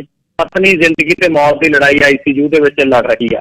ਹੋਇਆ ਇਹ ਕਿ 4 ਮਹੀਨੇ ਪਹਿਲਾਂ ਇਹਨਾਂ ਦਾ ਇਕਲੌਤਾ ਜਿਹੜਾ ਨੌਜਵਾਨ ਪੁੱਤਰ ਹੈ ਉਹ ਖੁਦਕੁਸ਼ੀ ਕਰ ਗਿਆ, ਜਿਸ ਤੋਂ ਬਾਅਦ ਇਹ ਕਾਫੀ ਮਾੜੀ ਹਾਲਤ ਦੇ ਵਿੱਚ ਦੋਨੇ ਜੀ ਜਿਹੜਾ ਉਹ ਰਹਿ ਰਹੇ ਸੀ। ਇਹਨਾਂ ਨੂੰ ਲੱਗ ਰਿਹਾ ਸੀਗਾ ਕਿ ਇਹਨਾਂ ਦੇ ਇਕਲੌਤੇ ਪੁੱਤ ਤੋਂ ਬਾਅਦ ਹੁਣ ਇਹ ਪਤੀ ਪਤਨੀ ਨੇ ਜਿਹੜੇ ਉਹ ਉਦਾਸ ਸੀਗੇ। ਜਿਸ ਕਰਕੇ ਅਮਰਜੀਤ ਫੋਟੋਗ੍ਰਾਫਰ ਦੇ ਮਾਲਕ ਸੰਦੀਪ ਸਿੰਘ ਨੇ ਸਵੇਰੇ ਪਿਸਤੌਲ ਦੇ ਨਾਲ ਪਹਿਲਾਂ ਉਹਦੀ ਪਤਨੀ ਤੇਜਿੰਦਰ ਕੌਰ ਦੇ ਗੋਲੀ ਮਾਰੀ, ਫਿਰ ਖੁਦ ਗੋਲੀ ਮਾਰ ਲਈ, ਜਿਹਦੇ 'ਚ ਉਹਦੀ ਆਪ ਦੀ ਮੌਕੇ ਤੇ ਮੌਤ ਹੋ ਗਈ। ਪਤਨੀ ਗੁਰੂ ਨਾਨਕ ਦੇਵ ਹਸਪੀਟਲ ਦੇ ICU ਸੈਂਟਰ ਦੇ ਵਿੱਚ ਦਾਖਲ ਹੈ। ਇਹ ਮੰਦਭਾਗੀ ਖਬਰ ਆਈ ਹੈ। ਪਰਿਵਾਰਾਂ ਦੇ ਪਰਿਵਾਰ ਖਤਮ ਹੋ ਰਹੇ ਨੇ ਗਿੱਲ ਸਾਹਿਬ ਖੁਦਕੁਸ਼ੀਆਂ ਦੇ ਵਿੱਚ। ਆਪਾਂ ਪਿਛਲੇ ਦਿਨਾਂ ਦੇ ਵਿੱਚ ਵੀ ਜਿਹੀਆਂ ਕਈ ਮੰਦਭਾਗੀਆਂ ਖਬਰਾਂ ਪੜ੍ਹ ਚੁੱਕੇ ਹਾਂ ਜੀ। ਅੱਛਾ ਜੀ, ਪੱਟੀ ਦੇ ਨੇੜੇ ਕੋਈ ਓਵਰਡੋਜ਼ ਦੇ ਨਾਲ ਵੀ ਮੌਤ ਹੋਈ ਆ ਮਾਝੇ ਦੇ ਵਿੱਚ। ਇਹ ਵੀ ਇੱਕ ਖਬਰ ਆ ਰਹੀ ਸੀ ਜੀ ਗਿੱਲ ਸਾਹਿਬ। ਇਹ ਨਾ ਅਸਲ ਦੇ ਵਿੱਚ ਪਿਛਲੇ ਦਿਨਾਂ ਤੋਂ ਇਹ ਖਬਰਾਂ ਆਉਣੀਆਂ ਬੰਦ ਹੋ ਗਈਆਂ ਸੀ, ਜਦੋਂ ਪੰਜਾਬ ਦੀ ਜਵਾਨੀ ਦਮ ਦਨਾਉਂਦੀ ਹੋਈ ਸੜਕਾਂ ਦੇ ਉੱਤੇ ਕੇਂਦਰ ਸਰਕਾਰ ਦੇ ਖਿਲਾਫ ਨਿਤਰੀ, ਤਾਂ ਆਮ ਤੌਰ ਦੇ ਉੱਤੇ ਸਟੇਜਾਂ ਤੋਂ ਵੀ ਇਹ ਗੱਲਾਂ ਹੋਣ ਲੱਗੀਆਂ ਕਿ ਨਸ਼ਿਆਂ 'ਚ ਜਿਹੜੇ ਪੰਜਾਬ ਦੀ ਜਵਾਨੀ ਨੂੰ ਤੁਸੀਂ ਗੁਲਤਾਨ ਦੱਸਦੇ ਸੀ, ਆਹ ਪੰਜਾਬੀ ਉਹ ਕੱਟਰ ਦੀ ਹਿੱਕ ਤੇ ਗੋਡਾ ਧਰ ਕੇ ਦਿੱਲੀ ਨਾਲ ਆਢਾ ਲਾਈ ਬੈਠੀ ਆ।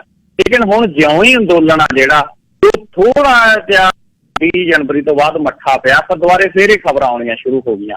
ਔਰ ਵੋਟਾਂ ਦਾ ਵੀ ਇਹਦੇ 'ਚ ਅਸਰ ਗਿੱਲ ਸਾਹਿਬ ਹੋ ਸਕਦਾ ਗਾ, ਕਿਉਂਕਿ ਕੱਲ ਹੀ ਜਿਹੜੀ ਖਬਰ ਇੱਕ ਸਾਹਮਣੇ ਆਈ ਹੈ ਕਿ ਕੱਲ ਵੀ ਇੱਕ ਨੌਜਵਾਨ ਦੀ ਮੌਤ ਆ ਜਿਹੜੀ ਓਵਰਡੋਜ਼ ਦੇ ਨਾਲ ਹੋਈ ਹੈ। ਉਹ ਨੌਜਵਾਨ ਦੀ ਜਿਹੜੀ ਦੀ ਮੌਤ ਹੋਈ ਆ ਉਹ ਭਵਾਨੀਗੜ੍ਹ ਨੇੜੇ ਪਿੰਡ ਪੈਂਦਾ ਨਾਗਰਾ, ਉੱਥੋਂ ਦੇ ਨੌਜਵਾਨ ਜਸ਼ਨਦੀਪ ਸਿੰਘ ਦੀ ਮੌਤ ਵੀ ਜਿਹੜੀ ਨਸ਼ੇ ਦੀ ਓਵਰਡੋਜ਼ ਨਾਲ ਕੱਲ ਹੋਈ ਆ। ਔਰ ਅੱਜ ਇਹ ਮੌਤ ਜਿਹੜੀ ਪੱਟੀ ਦੇ ਨੇੜੇ ਪਿੰਡ ਪੈਂਦਾ ਬਾਹਮਣੀ, ਉੱਥੋਂ ਦੇ 30 ਸਾਲ ਦੇ ਨੌਜਵਾਨ ਜਗਰਾਜ ਸਿੰਘ ਦੀ ਹੋਈ ਆ। ਦਿਹਾੜੀਦਾਰ ਮਜ਼ਦੂਰ ਆ ਇਹਦੀ ਮੌਤ ਆ ਜਿਹੜੀ ਇਹ ਵੀ ਨਸ਼ੇ ਦੀ ਓਵਰਡੋਜ਼ ਦੇ ਨਾਲ ਹੋਈ ਦੱਸੀ ਜਾਂਦੀ ਹੈਗੀ। ਔਰ ਪਤਾ ਲੱਗਿਆ ਪਿਛਲੇ 2-3 ਸਾਲ ਤੋਂ ਇਹ ਨੌਜਵਾਨ ਵੀ ਨਸ਼ਾ ਕਰਦਾ ਸੀ।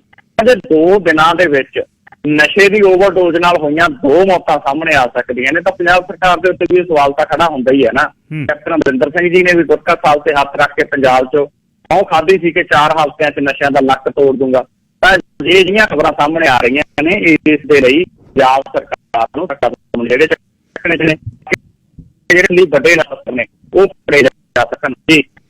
ਜਿਹੜੇ ਬਾਗੀ ਸੁਰ ਵਾਲੇ ਰਾਜਨੀਤਿਕ ਨੇਤਾ ਜੀ ਨੇ ਪੰਜਾਬ ਦੇ ਵਿੱਚ, ਬੈਂਸ ਹੋ ਗਏ, ਖਹਿਰਾ ਹੋ ਗਿਆ, ਤੇ ਇਹੀ ਜ਼ਿਆਦਾ ਗਰਮ ਰਹਿੰਦੇ ਨੇ। ਬੈਂਸ ਉਹਨਾਂ ਤੇ ਇੱਕ ਬਲਾਤਕਾਰ ਦੇ ਦੋਸ਼ ਲਾਏ ਸੀ ਇੱਕ ਇਸਤਰੀ ਨੇ, ਉਹ ਗੱਲ ਘੱਟੇ 'ਚ ਰੁਲ ਗਈ ਜਾਂ ਕੋਈ ਗੱਲ ਚੱਲ ਰਹੀ ਆ? ਉਹ ਜੀ ਗੱਲ ਸਾਹਿਬ, ਉਹ ਗੱਲ ਫੇਰ ਚੱਲ ਰਹੀ ਆ। ਉਹ ਔਰਤ ਫੇਰ ਧਰਨੇ ਦੇ ਉੱਤੇ ਬੈਠੀ ਆ, ਜਿਹਨੇ ਲੁਧਿਆਣਾ ਤੋਂ ਵਿਧਾਇਕ ਸਿਮਰਜੀਤ ਬੈਂਸ ਦੇ ਉੱਤੇ ਜਿਹੜੇ ਬਲਾਤਕਾਰ ਦੇ ਦੋਸ਼ ਨੇ ਉਹ ਲਾਏ ਸੀਗੇ। ਉਹ ਜਬਰ ਜਨਾਹ ਦਾ ਦੋਸ਼ ਲਾਉਣ ਵਾਲੀ ਔਰਤ ਆ ਜਿਹੜੀ, ਉਹ ਅੱਜ ਫਿਰ ਪੁਲਿਸ ਕਮਿਸ਼ਨਰ ਦਫ਼ਤਰ ਦੇ ਬਾਹਰ ਧਰਨੇ ਤੇ ਬੈਠੀ। ਔਰਤ ਨੇ ਪੁਲਿਸ ਕਮਿਸ਼ਨਰ ਦੇ ਬਾਹਰ ਧਰਨਾ ਦੇ ਕੇ ਵਿਧਾਇਕ ਖਿਲਾਫ ਜਲਦ ਤੋਂ ਜਲਦ ਕਾਰਵਾਈ ਦੀ ਮੰਗ ਕੀਤੀ। ਔਰ ਉਹਨੇ, ਔਰਤ ਨੇ ਗਿੱਲ ਸਾਹਿਬ, ਹੱਥ ਦੇ ਵਿੱਚ ਇੱਕ ਤਖਤੀ ਫੜੀ ਹੋਈ ਸੀ। ਉਸ ਤਖਤੀ ਦੇ ਉੱਤੇ ਉਹਨੇ police commissioner Rakesh Agarwal, MLA Simranjit Singh Bains ਤੇ ਕੈਬਨਿਟ ਮੰਤਰੀ ਭਾਰਤ ਭੂਸ਼ਣ ਆਸ਼ੂ ਦੀ ਫੋਟੋ ਲਾ ਕੇ ਉੱਤੇ ਕਰਾਸ ਦਾ ਨਿਸ਼ਾਨ ਲਾਇਆ ਹੋਇਆ ਸੀ, ਜਿਵੇਂ ਆਪਾਂ ਬਾਈਕਾਟ ਦੀ ਗੱਲ ਆ ਜਿਹੜੀ ਉਹ ਕਰਦੇ ਆ। ਔਰ ਔਰਤ ਦਾ ਦੋਸ਼ ਇਹ ਸੀਗਾ, ਉਹ ਕਹਿੰਦੀ ਵੀ ਪੁਲਿਸ ਉਹਨੂੰ ਇਨਸਾਫ ਨਹੀਂ ਦੇ ਰਹੀ, ਕਿਉਂਕਿ ਉਹਨੇ ਕਿਹਾ ਵੀ ਮੰਤਰੀ ਆ ਜਿਹੜਾ ਭਾਰਤ ਭੂਸ਼ਣ ਆਸ਼ੂ, ਉਹ ਤੇ ਵਿਧਾਇਕ ਸਿਮਰਨਜੀਤ ਸਿੰਘ ਬੈਂਸ ਇਹ ਮਿਲੇ ਹੋਏ ਨੇ, ਔਰ ਦੋਨਾਂ ਦੇ ਮਿਲੇ ਹੋਣ ਕਰਕੇ ਕਾਰਵਾਈ ਆ ਜਿਹੜੀ ਨਹੀਂ ਹੋ ਰਹੀ। ਜਿਸ ਤੋਂ ਬਾਅਦ ਜਿਹੜੇ DCP ਲਾਅ ਐਂਡ ਆਰਡਰ ਨੇ ਅਸ਼ਵਨੀ ਕਪੂਰ, ਉਹਨਾਂ ਨੇ ਜਾ ਕੇ ਉਸ ਔਰਤ ਨਾਲ ਗੱਲਬਾਤ ਕੀਤੀ, ਕਾਰਵਾਈ ਦਾ ਭਰੋਸਾ ਦਿੱਤਾ ਔਰ ਉਹਨੂੰ ਸਮਝਾ ਬੁਝਾ ਕੇ ਘਰੇ ਤੋਰਿਆ। ਲੇਕਿਨ ਉਸ ਔਰਤ ਨੇ ਆ ਕੇ ਜਿਹੜਾ ਧਰਨਾ ਲਾਇਆ ਔਰ ਜਿਸ ਤਰੀਕੇ ਦੀ ਗੱਲ ਕੀਤੀ, ਉਹਦੇ ਤੋਂ ਕਾਫੀ ਸਵਾਲ ਨੇ ਜਿਹੜੇ ਖੜੇ ਹੁੰਦੇ ਨੇ। ਪਰ ਇੱਕ ਗੱਲ ਤਾਂ ਇਹ ਵੀ ਹੈ ਗਿੱਲ ਸਾਹਿਬ, ਹੁਣ ਇਹ ਆਪਾਂ ਨੂੰ ਇਹ ਨਹੀਂ ਪਤਾ ਕਿ ਉਹ ਔਰਤ ਸਹੀ ਦੋਸ਼ ਲਾਉਂਦੀ ਹੈ ਜਾਂ ਮਸਲਾ ਕੀ ਹੈ। ਲੇਕਿਨ ਇੰਨਾ ਸਮਾਂ ਹੋ ਗਿਆ, ਪੁਲਿਸ ਨੂੰ ਮਸਲਾ ਲਟਕਾਉਣਾ ਨਹੀਂ ਚਾਹੀਦਾ। ਹੁਣ ਤੱਕ ਇਸ ਮਸਲੇ ਨੂੰ ਲਿਆ ਕੇ ਲੋਕਾਂ ਦੇ ਸਾਹਮਣੇ ਰੱਖਣਾ ਚਾਹੀਦਾ ਸੀ ਕਿ ਕੀ ਉਹ ਔਰਤ ਦੇ ਵੱਲੋਂ ਲਾਏ ਜਾ ਰਹੇ ਦੋਸ਼ ਸਹੀ ਨੇ ਜਾਂ ਗਲਤ ਨੇ। ਘੱਟੋ ਘੱਟ ਇਹ ਮਸਲਾ ਨਿਤਾਰ ਕੇ ਲੋਕਾਂ ਦੇ ਸਾਹਮਣੇ ਰੱਖਣਾ ਚਾਹੀਦਾ ਸੀ, ਮਸਲੇ ਨੂੰ ਲਮਕਾਉਣਾ ਨਹੀਂ ਸੀ ਚਾਹੀਦਾ ਜੀ। ਅੱਛਾ, ਇੱਕ ਹੋਰ ਬਹੁਤ ਵੱਡਾ ਮੁੱਦਾ ਹੈ ਪੰਜਾਬ ਦੇ ਵਿੱਚ, ਜਿਹੜਾ ਗੰਨਾ ਮਿੱਲਾਂ ਵੱਲੋਂ ਕਿਸਾਨਾਂ ਨੂੰ ਪਿਛਲੇ 3-4 ਸਾਲ ਦਾ ਬਕਾਇਆ ਉਹਨਾਂ ਦਾ ਪਿਆ, ਫਸਲ ਸਿੱਟ ਲਈ, ਉਹਦੇ ਬਾਅਦ ਚੀਨੀ ਵੇਚ ਵੀ ਦਿੱਤੀ, ਤੇ ਉਹਨਾਂ ਨੂੰ ਹਲੇ ਤੱਕ ਉਹਨਾਂ ਦੀ ਫਸਲ ਦਾ ਮੁੱਲ ਨਹੀਂ ਦਿੱਤਾ ਗਿਆ। ਉਹਦੇ ਬਾਰੇ ਕੀ ਗੱਲਬਾਤ ਹੈ ਜੀ? ਉਹ ਇੱਕ ਬਹੁਤ ਵੱਡਾ ਜਿਹੜਾ ਵਿਸ਼ਾ ਹੋਣਾ, ਜਦ ਇਹ ਦਿੱਲੀੋਂ ਮੁੜਿਆ ਹੈ ਤਾਂ ਅਗਲਾ ਪੈਂਤੜਾ ਉਹ ਹੋਣਾ ਕਿਸਾਨ ਮੋਰਚੇ ਦਾ, ਇਹ ਮੈਨੂੰ ਪਤਾ ਲੱਗਿਆ ਜੀ। ਇਹ ਗੱਲ ਸਹੀ ਹੈ? ਗਿੱਲ ਸਾਹਿਬ, ਵਾਕਈ ਗੱਲ ਸਹੀ ਆ। ਔਰ ਇਹ ਗੱਲ ਗਿੱਲ ਸਾਹਿਬ ਇਹ ਵੀ ਹੈਗੀ ਕਿ ਜੇ ਗੰਨੇ ਦਾ ਸਾਨੂੰ ਸਮੇਂ ਸਿਰ ਬਕਾਇਆ ਮਿਲੇ, ਗੰਨੇ ਦੀ ਨਾਲ ਦੀ ਨਾਲ ਜੇ ਉੱਥੇ ਗੰਨਾ ਵੇਚਿਆ, ਪਰਚੀ ਦੇ ਪੈਸੇ ਨਾਲ ਦੀ ਨਾਲ ਮਿਲਣ, ਤਾਂ ਕਣਕ ਝੋਨੇ ਵਾਲੀ ਗੱਲ ਹੀ ਚੱਕੀ ਜਾਵੇ ਪੰਜਾਬ ਤੋਂ। ਇੰਨਾ ਕਿਉਂ ਕਣਕ ਝੋਨਾ ਸੁਣਿਆ ਤਾਂ ਸਾਡਾ ਧਰਤੀ 'ਚ ਪਾਣੀ ਤਾਂ ਥੱਲੇ ਜਾ ਰਿਹਾ, ਕਿੰਨਾ ਸਾਡਾ ਉੱਥੇ ਸਪਰੇਹਾਂ ਰੇਹਾਂ ਦੇ ਨਾਲ ਵਾਤਾਵਰਨ ਪਲੀਤ ਹੋ ਰਿਹਾ। ਇਹਦਾ ਜੜਾ ਜਿਹੜੀ ਉਹ ਇੱਥੇ ਹੀ ਪਈ ਹੈ। ਜਿਹੜਾ ਪ੍ਰਧਾਨ ਮੰਤਰੀ ਜੀ ਨੇ ਇਹ ਕਿਹਾ ਨਾ ਸੰਸਦ ਦੇ ਵਿੱਚ ਖੜ ਕੇ ਬਾਰ-ਬਾਰ, MSP ਹੈ ਰਹੇਗੀ। ਸਵਾਲ ਤਾਂ ਇਹ ਹੈ ਵੀ ਗੰਨੇ ਤੇ ਵੀ MSP ਤਾਂ ਹੈਗੀ ਆ, ਕਿਉਂਕਿ ਅਸੀਂ ਕਿਸਾਨਾਂ ਨੇ ਕਰਨੀ ਆ 2-2, 3-3 ਸਾਲ ਉਹਦਾ ਗੰਨੇ ਦਾ ਬਕਾਇਆ ਨਹੀਂ ਮਿਲਦਾ, ਫਿਰ ਉਹ MSP ਦਾ ਕੀ ਮਤਲਬ ਰਹਿ ਗਿਆ। ਅਜਿਹੇ ਦੇ ਵਿੱਚ ਇਹ ਜਿਹੜੀਆਂ ਸਿੰਘੂ ਮੋਰਚੇ ਦੇ ਉੱਤੇ ਵੀ ਕੁਝ ਕਿਸਾਨ ਜਥੇਬੰਦੀਆਂ ਸੰਘਰਸ਼ ਲੜ ਰਹੀਆਂ, ਉਹਨਾਂ ਚੋਂ ਕੁਝ ਜਥੇਬੰਦੀਆਂ ਨੇ ਜਿਹੜੀਆਂ ਉਹ ਗੰਨਾ ਸੰਘਰਸ਼ ਦੇ ਵਿੱਚੋਂ ਹੀ ਪੈਦਾ ਹੋਈਆਂ ਨੇ ਔਰ ਗੰਨੇ ਦੀ ਐਜੀਟੇਸ਼ਨ ਆ ਜਿਹੜੀ ਉਹ ਲੜਦੀਆਂ ਰਹੀਆਂ ਨੇ। ਉਹ ਅੱਜ ਵੀ ਜਿਹੜੀ ਖੰਡ ਮਿੱਲ ਮਕੇਰੀਆਂ ਦੇ ਵੱਲ ਕਰੋੜਾਂ ਰੁਪਏ ਦੀ ਜਿਹੜੀ ਬਕਾਇਆ ਅਦਾਇਗੀ ਲੈਣ ਵਾਸਤੇ ਗੰਨਾ ਕਾਸ਼ਤਕਾਰਾਂ ਦੇ ਵੱਲੋਂ ਪ੍ਰੋਟੈਸਟ ਕੀਤਾ ਗਿਆ। ਮੁਕੇਰੀਆਂ ਜਲੰਧਰ ਜਿਹੜਾ ਨੈਸ਼ਨਲ ਹਾਈਵੇ ਹੈ ਉਹਦੇ ਤੇ ਜਾਮ ਲਾਇਆ ਗਿਆ ਔਰ ਗੰਨਾ ਕਾਸ਼ਤਕਾਰ ਜਿਹੜੇ ਪਹਿਲਾਂ ਖੰਡ ਮਿੱਲ ਮਕੇਰੀਆਂ ਅੱਗੇ ਗਏ ਔਰ ਉੱਥੇ ਜਾ ਕੇ ਉਹਨਾਂ ਨੇ ਧਰਨਾ ਦਿੱਤਾ। ਫਿਰ ਖੰਡ ਮਿੱਲ ਦੀ ਜਿਹੜੀ ਟਾਲ ਮਟੋਲ ਵਾਲੀ ਨੀਤੀ ਸੀਗੀ ਉਹ ਤੋਂ ਤੰਗ ਪਰੇਸ਼ਾਨ ਹੋ ਕੇ ਕਿਸਾਨ ਅੱਕੇ ਵੇ 3:50 ਦੇ ਲਗਭਗ ਨੈਸ਼ਨਲ ਹਾਈਵੇ ਦੇ ਉੱਤੇ ਆ ਕੇ ਮੁਕੇਰੀਆਂ ਜਲੰਧਰ ਜਿਹੜਾ ਹਾਈਵੇ ਆ ਉਹਦੇ ਉੱਤੇ ਬੈਠ ਗਏ। ਫਿਰ ਉੱਥੇ ਬਹਿ ਕੇ ਉਹਨਾਂ ਨੇ ਧਰਨਾ ਦਿੱਤਾ ਔਰ ਧਰਨਾ ਦੇ ਕੇ ਉਹ ਇਸ ਗੱਲ ਦੇ ਉੱਤੇ ਅੜੇ ਰਹੇ ਕਿ ਜਿਹੜੇ ਮਿੱਲ ਪ੍ਰਬੰਧਕ ਨੇ ਉਹਨਾਂ ਖਿਲਾਫ ਕੇਸ ਦਰਜ ਹੋਵੇ, ਕਿਉਂਕਿ ਸਾਡਾ ਬਕਾਇਆ ਉਹਨਾਂ ਨੇ ਸਾਡੇ ਨਾਲ ਭਰੋਸਾ ਦਿੱਤਾ ਸੀ, ਤੈਅ ਕੀਤਾ ਸੀ ਕਿ ਇੰਨੇ ਸਮੇਂ ਦੇ ਵਿੱਚ ਮਿਲ ਜੂ, ਸਾਨੂੰ ਅਜੇ ਤੱਕ ਨਹੀਂ ਮਿਲਿਆ। ਮਸਲਾ ਬੜਾ ਗਿੱਲ ਸਾਹਿਬ ਚਰਚਾ ਦਾ ਵਿਸ਼ਾ ਬਣਿਆ ਹੋਇਆ ਹੈਗਾ ਕਿ ਕਿਸਾਨਾਂ ਨੂੰ ਅਦਾਇਗੀ ਨਾਲ ਦੀ ਨਾਲ ਤੁਰੰਤ ਕਿਉਂ ਨਹੀਂ ਹੁੰਦੀ। ਸਾਰੇ ਕਿਸਾਨ ਆਪਾਂ ਨੂੰ ਪਤਾ ਹੈ ਫਸਲ ਵੇਚਣ ਤੋਂ ਪਹਿਲਾਂ ਆੜ੍ਹਤੀਏ ਦੀ ਬਹੀ 'ਚ ਜਿੰਨਾ ਉਹਦਾ ਲਾਗਤ ਹੁੰਦੀ ਹੈ, ਲਾਗਤ ਤਾਂ ਲੱਗਣੀ ਆ, ਹੋਰ ਵੀ ਘਰ ਦੇ ਖਰਚੇ ਨੇ ਜਿਹੜੇ ਆੜ੍ਹਤੀਏ ਦੀ ਬਹੀ ਤੋਂ ਖਰਚ ਹੋਏ ਹੋਏ ਹੁੰਦੇ ਨੇ, ਕਿਸਾਨ ਨੂੰ ਵਿਆਜ ਪੈ ਰਿਹਾ ਹੁੰਦਾ ਗਾ। ਉਧਰੋਂ ਸਾਲ 2-2 ਸਾਲ 3-3 ਸਾਲ ਜਿਹੜੇ ਨੇ ਉਹ ਗੇੜੇ ਮਾਰਨੇ ਪੈਂਦੇ ਨੇ ਖੰਡ ਮਿੱਲਾਂ ਦੇ ਵਿੱਚ ਤੇ ਬਕਾਇਆ ਉੱਥੋਂ ਮਿਲਦਾ ਨਹੀਂ ਜੀ। ਅਖੀਰ ਦੇ ਵਿੱਚ ਕੋਈ ਹੋਰ ਖਬਰ ਜਿਹੜੀ ਆਖਰੀ ਝਾਤ ਹੋਵੇ, ਕੋਈ ਨਾਮ ਹੈ ਪੁੱਛੀ ਹੋਵੇ, ਦੱਸ ਸਕਦੇ ਜੀ? ਜੀ ਗੱਲ ਸਾਹਿਬ, ਇੱਕ ਤਾਂ ਅੱਜ ਵੱਡੀ ਗਿਣਤੀ ਦੇ ਵਿੱਚ ਗਾਇਕ ਨੇ ਜਿਹੜੇ ਉਹ ਕਿਸਾਨ ਮੋਰਚੇ ਦੇ ਪੱਖ ਦੇ ਵਿੱਚ ਪਹੁੰਚੇ। ਪਹਿਲੀ ਵਾਰ ਹੋਇਆ ਕਿ ਇਕੱਠੇ ਹੋ ਕੇ ਇੰਨੀ ਵੱਡੀ ਤਾਦਾਦ ਦੇ ਵਿੱਚ ਗਾਇਕ ਨੇ ਜਿਹੜੇ ਉਹ ਕਿਸਾਨ ਮੋਰਚੇ ਦੇ ਵਿੱਚ ਸ਼ਾਮਲ ਹੋਏ ਹੋਣ। ਅਦਰਵਾਈਜ਼ ਪਹਿਲਾਂ ਇੱਕਾ ਦੁੱਕਾ ਗਾਇਕ ਨੇ ਜਿਹੜੇ ਉਹ ਜਾਂਦੇ ਸੀਗੇ, ਲੇਕਿਨ ਅੱਜ ਇਕੱਠੇ ਹੋ ਕੇ ਪੰਮੀ ਬਾਈ, ਇਸ ਤੋਂ ਇਲਾਵਾ ਬਹੁਤ ਸਾਰੇ ਬੱਬੂ ਮਾਨ ਵੀ ਗਿੱਲ ਸਾਹਿਬ ਦੋਨੇ ਤਿੰਨੇ ਬਾਰਡਰਾਂ ਦੇ ਉੱਤੇ ਅੱਜ ਗੇੜਾ ਦੇ ਕੇ ਆਇਆ ਔਰ ਉਹਨੇ ਵੀ ਕਿਸਾਨ ਸੰਘਰਸ਼ ਦੇ ਪੱਖ ਦੇ ਵਿੱਚ ਬੋਲਿਆ ਗਾ। ਪੰਮੀ ਬਾਈ ਦੇ ਨਾਲ ਨਾਲ ਇਸ ਕਿਸਾਨ ਸੰਘਰਸ਼ ਦੇ ਵਿੱਚ ਜਿਹੜੇ ਮਲਕੀਤ ਰੌਣੀ, ਮੈਡਮ ਸੁਨੀਤਾ ਧੀਰ, ਗੁਰਪ੍ਰੀਤ ਘੁੱਗੀ, ਚਾਚਾ ਰੌਣਕੀ ਰਾਮ, ਰਾਜਵੀਰ ਜਵੰਦਾ, ਸਰਦਾਰ ਸੋਹੀ, ਬੀਨੂ ਢਿੱਲੋਂ, ਕਰਮਜੀਤ ਅਨਮੋਲ, ਗੁਰਮੀਤ ਸਾਜਨ ਔਰ ਕਾਫੀ ਗਿਣਤੀ ਦੇ ਵਿੱਚ ਗਾਇਕ ਨੇ ਜਿਹੜੇ ਪਹੁੰਚੇ। ਜੋਗਰਾਜ ਸਿੰਘ ਵੀ ਪਹੁੰਚੇ। ਤਾਂ ਇਹਨਾਂ ਸਾਰਿਆਂ ਨੇ ਕਿਸਾਨ ਸੰਘਰਸ਼ ਦੇ ਨਾਲ ਇਕਜੁੱਟਤਾ ਦਾ ਇਜ਼ਹਾਰ ਆ ਜਿਹੜਾ ਉਹ ਕੀਤਾ। ਇਸ ਤੋਂ ਇਲਾਵਾ ਗਿੱਲ ਸਾਹਿਬ, ਜੇ ਕੁਝ ਹੋਰ ਖਬਰਾਂ ਦੀ ਗੱਲਬਾਤ ਕਰੀਏ, ਕਿਸਾਨ ਸੰਘਰਸ਼ ਦੇ ਵਿੱਚ ਲਗਭਗ 2 ਤੋਂ 3 ਸ਼ਹਾਦਤਾਂ ਨੇ ਜਿਹੜੀਆਂ ਹਰ ਰੋਜ਼ ਹੋ ਰਹੀਆਂ ਨੇ, ਲੇਕਿਨ ਕੈਪਟਨ ਅਮਰਿੰਦਰ ਸਿੰਘ ਹੋਰਾਂ ਨੇ ਕਿਹਾ ਸੀ ਕਿ 5 ਲੱਖ ਰੁਪਇਆ ਤੇ ਇੱਕ ਸਰਕਾਰੀ ਨੌਕਰੀ ਅਸੀਂ ਹਰ ਪਰਿਵਾਰ ਨੂੰ ਜਿਹੜਾ ਦੇਵਾਂਗੇ। ਕੁਝ ਪਰਿਵਾਰਾਂ ਨੂੰ ਤਾਂ 5 ਲੱਖ ਰੁਪਏ ਦੀ ਅਦਾਇਗੀ ਹੋ ਗਈ, ਕੁਝ ਨੂੰ ਨਹੀਂ ਹੋਈ। ਅੱਜ ਇੱਥੇ ਸਾਡੇ ਬਰਨਾਲੇ ਵੀ ਡਿਪਟੀ ਕਮਿਸ਼ਨਰ ਦਫ਼ਤਰ ਮੂਹਰੇ ਧਰਨਾ ਲੱਗਿਆ ਹੋਇਆ ਸੀ ਕਿਸਾਨਾਂ ਦਾ ਕਿ ਸਾਨੂੰ ਚੋਣ ਵਾਅਦੇ ਅਨੁਸਾਰ ਜਿਹੜਾ ਕੈਪਟਨ ਅਮਰਿੰਦਰ ਸਿੰਘ ਨੇ ਸਾਡੇ ਨਾਲ ਹੁਣ ਵਾਅਦਾ ਕੀਤਾ ਉਹਦੇ ਅਨੁਸਾਰ ਸਾਨੂੰ ਜੋ ਅਦਾਇਗੀ ਹੈ ਉਹ ਦਿੱਤੀ ਜਾਵੇ। ਸੋ ਇਹ ਵੀ ਚਰਚਾ ਦਾ ਵਿਸ਼ਾ ਬਣਿਆ ਹੋਇਆ ਗਾ। ਜੀ ਗੱਲ ਸਾਹਿਬ, ਧੰਨਵਾਦ ਬਹੁਤ ਬਹੁਤ। ਤੇ ਕੱਲ ਨੂੰ ਸਵੇਰੇ ਫੇਰ 9:15 ਤੇ ਗੱਲਬਾਤ ਚੱਲੇਗੀ। ਧੰਨਵਾਦ ਬਹੁਤ ਬਹੁਤ ਤੇ ਆਪਣਾ ਖਿਆਲ ਰੱਖਣਾ। ਗੁਰੂ ਕਿਰਪਾ। ਸ਼ੁਕਰੀਆ ਗੱਲ ਸਾਹਿਬ ਤੁਹਾਡਾ ਤੇ ਸਾਰੇ ਸਰੋਤਿਆਂ ਦਾ ਵੀ ਬਹੁਤ ਬਹੁਤ ਧੰਨਵਾਦ।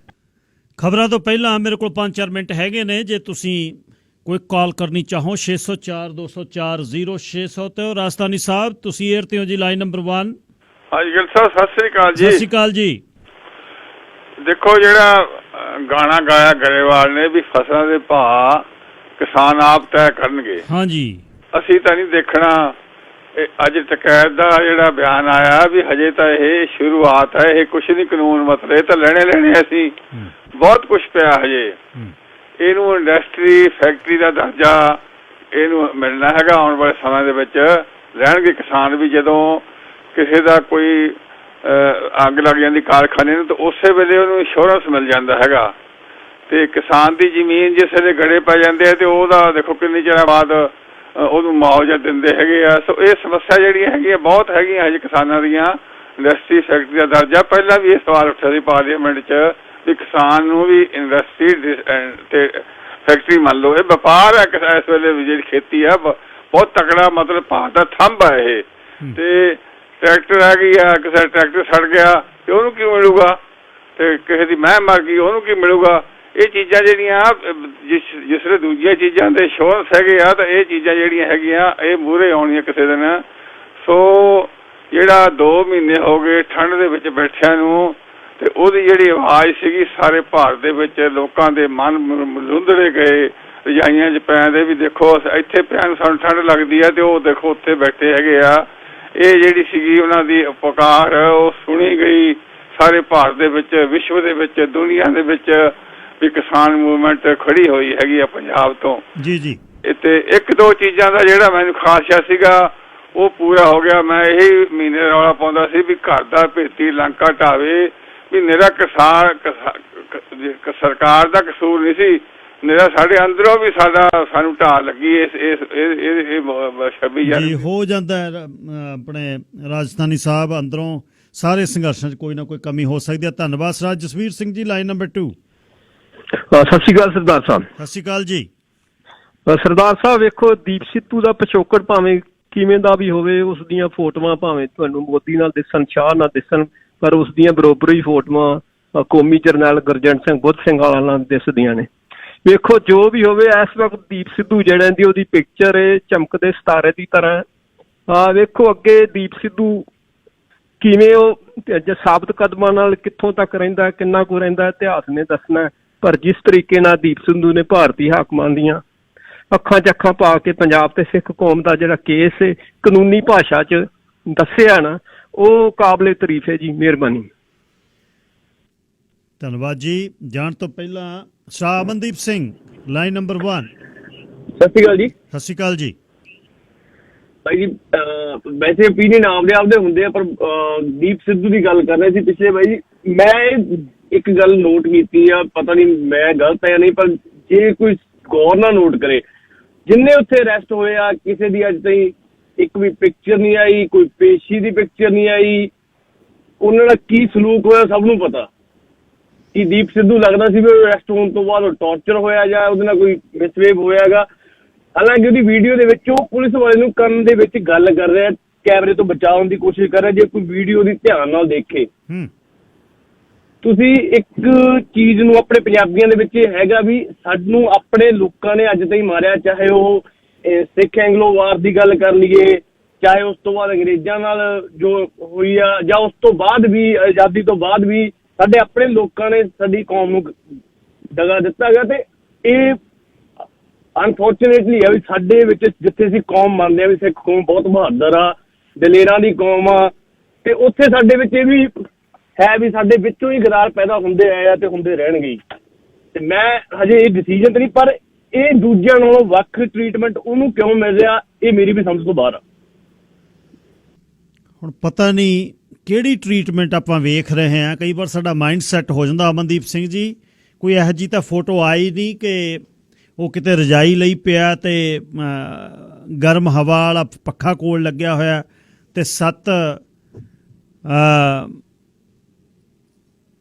ਸਬਜ਼ੀਆਂ ਦਾਲਾਂ ਵਾਲੀ ਥਾਲੀ ਉਹਨੂੰ ਜਿਹੜੀ ਪਰੋਸੀ ਹੋਈ ਹੈ। ਦੇਖੋ ਉਹਨੂੰ ਫੜਿਆ, ਹਲੇ ਆਪਣੇ ਲੱਖਣ ਹੀ ਨੇ ਸਾਰੇ। ਮੈਂ ਉਹਦੀ ਪ੍ਰੋੜਤਾ ਨਹੀਂ ਕਰਦਾ, ਪਰ ਮੈਂ ਇੱਕ ਗੱਲ ਜ਼ਰੂਰ ਤੁਹਾਨੂੰ ਦੱਸ ਦਿੰਦਾ ਕਿ ਜਿਸ ਤਰ੍ਹਾਂ ਦੀ ਉਹਦੀ ਜ਼ਿੰਦਗੀ ਸੀ ਉਹਦੇ ਦੇ ਵਿੱਚੋਂ ਇਹ ਚੱਕਰ 'ਚ ਪੈਣ ਦੀ ਉਹਨੂੰ ਲੋੜ ਨਹੀਂ ਸੀ। ਅਗਲੇ ਹਿੱਸੇ 'ਚ ਮੈਂ ਜਾ ਕੇ ਇਸ ਦੇ ਬਾਰੇ ਕੁਝ ਗੱਲ ਕਰਾਂਗਾ, ਪਰ ਇੱਕ ਕਾਲਰ ਮੈਂ ਲੈ ਲਵਾਂ ਆਪਣੇ ਖਬਰਾਂ ਤੋਂ ਪਹਿਲਾਂ। ਦਸਾਂਝ ਸਾਹਿਬ, ਤੁਸੀਂ ਏਅਰ ਤੇ ਹੋ? ਹਾਂਜੀ, ਸਤਿ ਸ਼੍ਰੀ ਅਕਾਲ ਜੀ। ਸਤਿ ਸ਼੍ਰੀ ਅਕਾਲ ਜੀ। ਹਾਂਜੀ, ਤੁਸੀਂ ਇਹ ਸ਼ੁਕਰ ਮਨਾਓ ਭਾਜੀ ਵੀ ਉਸ ਦਿਨ ਵੀ ਜਿਹੜਾ ਉਹਨਾਂ ਦੇ ਬੀਜੇਪੀ ਦੀ ਚਾਲ ਸੀ, ਹਨਾ, ਜੇ ਕਿਤੇ ਉਹ ਉਧਰ ਕਿਤੇ ਤਿਰੰਗੇ ਵੱਲ ਨੂੰ ਹੋ ਜਾਂਦਾ ਕੰਮ, ਉਹਨਾਂ ਨੇ 84 ਵਾਲਾ ਕੰਮ ਕਰਨਾ ਸੀ। ਤੇ ਉਹਨਾਂ ਦੀ ਬੀਜੇਪੀ ਦੀ ਚਾਲ ਸੀ। ਤੁਸੀਂ ਸ਼ੁਕਰ ਮਨਾਓ ਬਚ ਗਏ ਆਪਾਂ। ਸਤਿ ਸ਼੍ਰੀ ਅਕਾਲ। ਧੰਨਵਾਦ ਜੀ। ਇਹ ਬਿਲਕੁਲ ਠੀਕ ਹੈ। ਜੇ ਕਿਤੇ ਲੱਗ ਜਾਂਦਾ ਜਾਂ ਕੋਈ ਝੰਡਾ ਉੱਥੇ ਤਿਰੰਗਾ ਪਾੜ ਕੇ ਸੁੱਟ ਦਿੰਦੇ ਜਾਂ ਕੋਈ ਗਲਤ ਹੋ ਜਾਂਦਾ, ਫਿਰ ਬਹੁਤ ਵੱਡਾ ਇੱਕ ਇਸ਼ੂ ਹੋਣਾ ਸੀ। ਡਾਇਵਰਟ ਹੋ ਗਿਆ। ਫਿਰ ਵੀ ਕਾਰਨ ਇਹ ਹੋ ਗਿਆ, ਇਕੱਠ ਬਹੁਤ ਹੋ ਗਿਆ। ਇਕੱਠ ਦੇ ਵਿੱਚੋਂ ਖੈਰ ਹੁਣ ਸਿਆਣੀ ਵੀ ਹੈ, ਜਿਹੜੀ ਸਾਡੀ ਪੀੜ੍ਹੀ ਆ ਸਿਆਣੀ ਵੀ ਹੈ, ਉਹਨਾਂ ਨੂੰ ਪਤਾ ਅਸੀਂ ਕੀ ਕਰ ਸਕਦੇ ਹਾਂ ਕੀ ਨਹੀਂ। ਖਬਰਾਂ ਤੋਂ ਬਾਅਦ ਆ ਕੇ ਮੈਂ ਦੀਪ ਸਿੱਧੂ ਬਾਰੇ ਕੁਝ ਅੱਜ ਗੱਲਬਾਤ ਕਰਨੀ ਚਾਹੁੰਦਾ, ਤੁਸੀਂ ਵੀ ਸ਼ਾਮਲ ਹੋਣਾ, ਪਰ ਥੋੜੇ ਸਮੇਂ ਲਈ। ਸਾਡੇ ਨਿਊਜ਼ ਡਾਇਰੈਕਟਰ ਸਮੀਰ ਕੌਸ਼ਲ ਜੀ ਮੇਰੇ ਨਾਲ ਨੇ, ਕੋਈ ਬ੍ਰੇਕਿੰਗ ਨਿਊਜ਼ ਦੇਣੀ ਚਾਹੁੰਦੇ ਨੇ। ਕੌਸ਼ਲ ਸਾਹਿਬ, ਸਵਾਗਤ ਜੀ। ਬਹੁਤ ਬਹੁਤ ਧੰਨਵਾਦ ਤੁਹਾਡਾ ਗਿੱਲ ਸਾਹਿਬ। ਗਿੱਲ ਸਾਹਿਬ, ਹੁਣੇ ਨਰਿੰਦਰ ਮੋਦੀ ਜਿਹੜੇ ਭਾਰਤ ਦੇ ਪ੍ਰਧਾਨ ਮੰਤਰੀ ਨੇ, ਉਹਨਾਂ ਦੇ ਵੱਲੋਂ ਇੱਕ ਟਵੀਟ ਕੀਤਾ ਗਿਆ ਲਗਭਗ 1 ਘੰਟੇ ਪਹਿਲਾਂ, ਉਹਨਾਂ ਦੇ ਜਿਹੜਾ ਟਵਿੱਟਰ ਹੈਂਡਲ ਹੈ ਉਹਦੇ ਤੋਂ, ਔਰ ਉਹਨਾਂ ਨੇ ਖੁਸ਼ੀ ਜਤਾਈ ਹੈ। ਉਹਨਾਂ ਨੇ ਕਿਹਾ ਕਿ ਮੈਂ ਤੁਹਾਨੂੰ ਪਹਿਲਾਂ ਅੰਗਰੇਜ਼ੀ 'ਚ ਪੜ੍ਹ ਕੇ ਦੱਸ ਦਿੰਦਾ। ਉਹਨਾਂ ਨੇ ਕਿਹਾ ਕਿ was happy to receive a call from my friend Justin Trudeau, assured him that India would do its best to facilitate supplies of COVID vaccine sought by Canada. We also agreed to continue collaborating on other important issues like climate change and the global economic recovery. ਸੋ ਉਹਨਾਂ ਨੇ ਕਿਹਾ ਕਿ ਮੈਨੂੰ ਖੁਸ਼ੀ ਹੈ ਕਿ ਮੈਂ receive ਕੀਤੀ ਜਸਟਿਨ ਟਰੂਡੋ ਉਹਨਾਂ ਦੀ ਕਾਲ, ਜਿਹੜੇ ਕਿ ਮੇਰੇ ਦੋਸਤ ਨੇ, ਔਰ ਅਸ਼ੋਰ ਕੀਤਾ ਕਿ ਇੰਡੀਆ ਜਿਹੜਾ ਉਹ COVID-19 ਵੈਕਸੀਨ ਦੀ ਜਿਹੜੀ ਸਪਲਾਈ ਹੈ ਉਹਨੂੰ ਫੈਸਿਲਿਟੇਟ ਕਰਨ 'ਚ ਹਰ ਸੰਭਵ ਸਹਾਇਤਾ ਕਰੇਗਾ। ਕੱਲ੍ਹ ਤੁਹਾਡੇ ਯਾਦ ਹੋਣਾ ਕਿ ਜਿਹੜੇ ਅਲਬਰਟਾ ਦੇ ਮੈਂਬਰ ਆਫ ਪਾਰਲੀਮੈਂਟ ਨੇ, ਉਹਨਾਂ ਨੇ ਰੈਂਪਲ ਗਾਰਨਰ ਹੋਣੀ, ਉਹਨਾਂ ਨੇ ਸਾਡੇ procurement minister, federal procurement minister Anita Anand ਤੋਂ ਇਹ ਪੁੱਛਿਆ ਸੀ ਕਿ ਕੀ ਪ੍ਰਧਾਨ ਮੰਤਰੀ ਨੇ ਨਰਿੰਦਰ ਮੋਦੀ ਦੇ ਨਾਲ ਵੈਕਸੀਨ ਨੂੰ ਲੈ ਕੇ ਗੱਲਬਾਤ ਕੀਤੀ ਹੈ, ਕਿਉਂਕਿ ਵੈਕਸੀਨ ਦੀ ਸਪਲਾਈ ਹੋ ਨਹੀਂ ਰਹੀ, ਜਿਹੜੀ ਹੋ ਰਹੀ ਹੈ ਬਹੁਤ ਡਿਲੇ ਹੋ ਰਹੀ ਹੈ ਜਾਂ ਬਹੁਤ ਘੱਟ ਹੋ ਰਹੀ ਹੈ। ਸੋ ਉਦੋਂ ਅਨੀਤਾ ਆਨੰਦ ਉਹਨਾਂ ਨੇ ਕਿਹਾ ਸੀ ਕਿ ਮੇਰੀ ਨੌਲੇਜ 'ਚ ਨਹੀਂ ਹੈ ਕਿ ਜੇ ਕਿਸੇ ਨੇ ਗੱਲ ਕੀਤੀ ਹੋਵੇ। ਉਹਨਾਂ ਨੇ ਕਿਹਾ ਮੈਂ ਨਹੀਂ ਕੀਤੀ, ਔਰ ਪ੍ਰਧਾਨ ਮੰਤਰੀ ਦੇ ਬਾਰੇ ਪੁੱਛਿਆ, ਉਹਨਾਂ ਨੇ ਕਿਹਾ ਮੈਨੂੰ ਨਹੀਂ ਪਤਾ। ਸੋ ਅੱਜ 1 ਘੰਟਾ ਪਹਿਲਾਂ ਨਰਿੰਦਰ ਮੋਦੀ ਹੋਣਾ ਦਾ ਇਹ ਟਵੀਟ ਆ ਜਾਣਾ ਕਿ ਮੈਂ ਬੜਾ ਖੁਸ਼ ਹਾਂ ਕਿ ਜਸਟਿਨ ਟਰੂਡੋ ਜਿਹੜੇ ਮੇਰੇ ਦੋਸਤ ਨੇ, ਉਹਨਾਂ ਨੇ ਕਿਹਾ call from my friend Justin Trudeau, ਇਹ ਆਣੀ ਇਹ ਕਿਤੇ ਨਾ ਕਿਤੇ ਇਹ ਸਾਬਤ ਕਰਦਾ ਕਿ ਸ਼ਾਇਦ ਰਿਸ਼ਤੇ ਸੁਧਰਨ ਵਾਲੇ ਪਾਸੇ ਪਹੁੰਚ ਜਾਣ। ਕੌਸ਼ਲ ਸਾਹਿਬ, ਅਮਰੀਕਾ ਦੇ ਵਿੱਚ ਸਰਕਾਰ ਦੇ ਬਦਲ ਤੋਂ ਬਾਅਦ, ਬਾਈਡਨ ਤੋਂ ਬਾਅਦ ਬੜਾ ਡਰਾਮੈਟਿਕ ਚੇਂਜ ਹੋ ਰਹੀ ਹੈ। ਤੁਹਾਨੂੰ ਪਤਾ ਸਾਊਦੀ ਅਰਬ ਦੇ ਵਿੱਚ ਸਾਡੀ UBC ਦੀ ਗ੍ਰੈਜੂਏਟ ਕੁੜੀ ਅਲ ਹਥੌਲ ਜੀ, ਉਹ ਛੱਡਤੀ ਗਈ ਹੈ ਜੀ। 1000 ਦਿਨ ਰਹੀ ਉੱਥੇ। 1001 ਦਿਨ ਚੇਂਜ ਕੀ ਹੋ ਰਿਹਾ? ਦੇਖੋ, ਗਲੋਬਲਾਈਜੇਸ਼ਨ ਇਸ ਵੇਲੇ ਜੇ ਅਸੀਂ ਟੋਟਲ ਓਵਰਆਲ ਦੇਖੀਏ ਤਾਂ ਜੋ ਬਾਈਡਨ ਸਾਹਿਬ ਦੇ ਕੋਲੋਂ ਜਿਸ ਤਰ੍ਹਾਂ ਦੇ ਕਿਆਸਰਾਈਆਂ ਲੱਗ ਰਹੀਆਂ ਸੀ ਕਿ ਉਹ ਥੋੜ੍ਹੇ ਜਿਹੇ ਲਿਬਰਲ ਹੋ ਕੇ ਸਾਹਮਣੇ ਆਉਣਗੇ। ਹਾਲਾਂਕਿ ਦੇਖੋ ਅਮਰੀਕਾ ਦੇ ਜਿੰਨੇ ਪ੍ਰੈਜ਼ੀਡੈਂਟ ਅਜੇ ਤੱਕ ਰਹੇ ਨੇ ਉਹਨਾਂ ਦਾ ਹਮੇਸ਼ਾ ਇਹ ਸਿਧਾਂਤ ਪਹਿਲਾਂ ਹੀ ਰਿਹਾ ਕਿ ਅਮਰੀਕਾ ਫਸਟ। ਤੋ ਇੱਥੇ ਵੀ ਉਹ ਅਮਰੀਕਾ ਫਸਟ ਨੂੰ ਤਾਂ ਦੇਖ ਹੀ ਰਹੇ ਨੇ। ਚੀਨ ਦੇ ਬਾਰੇ ਜੇ ਅਸੀਂ ਦੇਖੀਏ ਤੇਵਰ ਉਹਨਾਂ ਦੇ ਉਸੇ ਤਰੀਕੇ ਨਾਲ ਬਰਕਰਾਰ ਨੇ। ਜਦੋਂ ਅਸੀਂ ਪੂਰੀ ਦੁਨੀਆ ਨੂੰ ਇੱਕ ਮੰਡੀ ਦੇ ਤੌਰ ਤੇ ਦੇਖਦੇ ਹਾਂ ਤਾਂ ਇੰਡੀਆ ਦੇ ਨਾਲ ਅਜੇ ਤੱਕ ਜਿਹੜਾ ਗੱਲਬਾਤ ਜਿਹੜੀ ਹੋਈ ਹੈ ਉਹਦੇ 'ਚ ਕੋਈ ਐਸਾ ਲੱਗ ਨਹੀਂ ਪਾਇਆ ਕਿ ਜਿਸ ਤਰ੍ਹਾਂ ਪਹਿਲਾਂ ਲੱਗ ਰਿਹਾ ਸੀ ਕਿ ਸ਼ਾਇਦ ਥੋੜ੍ਹਾ ਕੋਈ ਸਖਤ ਸਟੈਂਡ ਜਾਂ ਕੋਈ ਲਿੱਤਾ ਜਾਏਗਾ। ਕੈਨੇਡਾ ਦੇ ਨਾਲ ਜਿਹੜੇ ਸੰਬੰਧ ਨੇ ਅਜੇ ਤੱਕ ਕੋਈ ਐਡਾ ਵੱਡਾ ਖੁਲਾਸਾ ਉਹਨਾਂ ਨੇ ਨਹੀਂ ਕੀਤਾ ਕਿ ਬੜਾ ਵਧੀਆ ਰਹੇਗਾ। ਸੋ ਅਜੇ ਵੀ ਯੈਸ ਡੈਫੀਨੇਟਲੀ ਕਿ ਅਰਬ ਦੇਸ਼ਾਂ ਦੇ ਨਾਲ ਜਿੰਨਾ ਕੁ ਜ਼ਿਆਦਾ ਨੇੜਤਾ ਡੋਨਲਡ ਟਰੰਪ ਉਹਨਾਂ ਦੀ ਦੇਖੀ ਗਈ, ਲੱਗ ਰਿਹਾ ਕਿ ਸ਼ਾਇਦ ਉਨੀ ਨੇੜਤਾ ਇਹਨਾਂ ਦੀ ਨਹੀਂ ਰਹੇਗੀ। ਪਰ ਆ ਜਿਹੜੀ ਲੜਕੀ ਦਾ ਛੱਡਿਆ ਜਾਣਾ ਇਹ ਵੀ ਇੱਕ ਸੰਕੇਤ ਹੈ ਕਿ ਜੋ ਬਾਈਡਨ ਨੂੰ ਨਾਰਾਜ਼ ਕਰਕੇ ਅਰਬ ਦੇਸ਼ ਵੀ ਜ਼ਿਆਦਾ ਖੁਸ਼ ਨਹੀਂ ਰਹਿ ਸਕਦੇ। ਮੁਹੰਮਦ ਬਿਨ ਸਲਮਾਨ ਨੂੰ ਪਤਾ ਲੱਗ ਗਿਆ ਕਿ ਹੁਣ ਫੋਲੋ ਕਰਨਾ ਪੈਣਾ। ਚੀਨ ਵਾਲੇ ਪਾਸੇ ਜਿਹੜੀ ਗਰਮੀ ਹੈ ਉਹ 'ਚ ਦੇਖਿਆ ਕੱਲ 2 에ਅਰਕ੍ਰਾਫਟ ਕੈਰੀਅਰ ਉਹਨਾਂ ਦੇ ਨਿਮਿਟਸ ਤੇ ਇੱਕ ਹੋਰ ਉਹਨੇ ਸਾਊਥ ਚਾਈਨਾ ਸੀ 'ਚ ਪੈਟਰੋਲਿੰਗ ਕੀਤੀ ਆ। 2 ਇਕੱਠਿਆਂ ਨੇ ਬਦੋਬਦੀ ਨਾਲ। ਸੋ ਚੀਨ ਦੇ ਨਾਲ ਨਹੀਂ ਸੁਲ੍ਹਾ ਹੋ ਰਹੀ ਹੈ। ਚੀਨ ਦੇ ਨਾਲ ਸੁਲ੍ਹਾ ਨਹੀਂ ਹੋ ਰਹੀ, ਪਰ ਜੇ ਚੀਨ ਨਾਲ ਸੁਲ੍ਹਾ ਨਹੀਂ ਕਰਦਾ ਅਮਰੀਕਾ ਤਾਂ ਉਹਨੂੰ ਭਾਰਤ ਦਾ ਸਹਿਯੋਗ ਬਿਲਕੁਲ ਏਸ਼ੀਆ ਪ੍ਰਸ਼ਾਂਤ ਦੇ ਵਿੱਚ ਜਿਹੜਾ ਏਸ਼ੀਆ ਕੰਟੀਨੈਂਟ ਆ ਉਹਦੇ ਵਿੱਚ ਭਾਰਤ ਦੇ ਸਹਿਯੋਗ ਤੋਂ ਬਗੈਰ ਉਹਦੀ ਉੱਥੇ ਪਕੜ ਪੈਣੀ ਕਾਫੀ ਮੁਸ਼ਕਲ ਲੱਗ ਰਹੀ ਹੈ। ਪਰ ਆ ਹੁਣ ਜਿਹੜਾ ਟਵੀਟ ਆ ਜਾਣਾ 1 ਘੰਟਾ ਪਹਿਲਾਂ ਨਰਿੰਦਰ ਮੋਦੀ ਦਾ, ਇਹ ਕੁਝ ਹੋਰ ਹੀ ਨਵੇਂ ਸੰਕੇਤ ਦੇ ਰਿਹਾ ਜੀ। ਬਿਲਕੁਲ ਜੀ, ਦੋਨੇ ਦੇਸ਼ਾਂ ਦੀ ਆਪਸ ਵਿੱਚ ਬਣੇ ਇਹੀ ਚੰਗੀ ਗੱਲ ਹੈ ਕਿਉਂਕਿ ਬਹੁਤ ਵੱਡੀ ਗਿਣਤੀ ਸਾਡੀ ਇੱਥੇ ਹੈ। ਸੋ ਇਹ ਦੇਸ਼ ਡਾਇਲੌਗ ਦੇ ਰਾਹੀਂ ਗੱਲਾਂ ਬਾਤਾਂ ਕਰਦੇ ਰਹਿਣ, ਇਹ ਬਹੁਤ ਵਧੀਆ। ਟਾਇਲ ਮਾਰਟ ਪ੍ਰੋਗਰਾਮ ਦੇ ਸਪਾਂਸਰ 4 ਲੋਕੇਸ਼ਨਾਂ 6245 202 street Langley, 129 90 80 avenue unit number 5 Surrey, unit 3 34 252 master road Abbotsford, unit 139 3 99 street north west Edmonton. ਟਾਈਲਾਂ, ਕਾਊਂਟਰ ਟਾਪ, ਹਾਰਡਵੁੱਡ, ਵਾਈਨਲ ਤੇ ਹੋਰ ਬਹੁਤ ਸਮਾਨ 1 ਲੱਖ ਸਕੁਅਰ ਫੁੱਟ ਦੀ ਜਗ੍ਹਾ ਉਹਨਾਂ ਦੇ ਕੋਲ ਹੈ।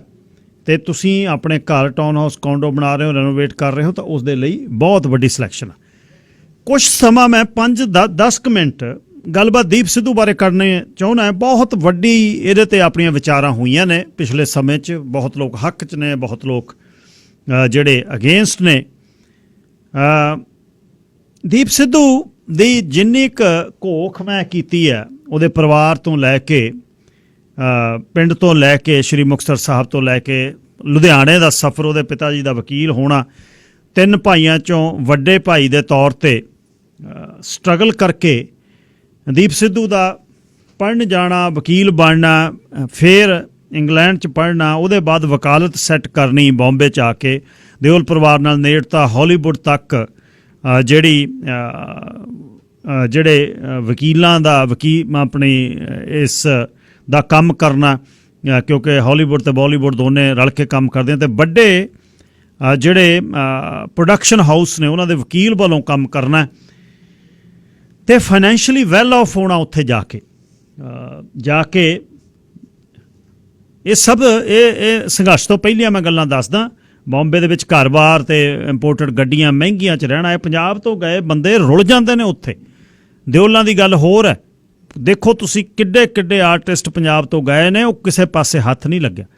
ਫਿਰ 2 ਫਿਲਮਾਂ ਬਣਾਉਣੀਆਂ। ਜ਼ੋਰਾ ਦੇ ਚੈਪਟਰ ਦੇ ਵਿੱਚ ਉਸਨੇ ਦੱਸਣਾ ਕਿ ਕਿਵੇਂ ਰਾਜਨੀਤਿਕ ਬੰਦੇ, ਕਿਵੇਂ ਨੌਜਵਾਨ ਮੁੰਡਿਆਂ ਤੋਂ ਬੂਥ ਕੈਪਚਰਿੰਗ, ਲੱਖੇ ਸਿਧਾਣੇ ਦੀ ਸਟੋਰੀ ਦੇ ਨਾਲ ਜੁੜ ਕੇ ਖਾਸਾ ਦੇਖਣਾ ਤੇ ਫਿਰ MLA ਬਣ ਜਾਣਾ, ਇਹੋ ਜਿਹਾ ਕੁਛ।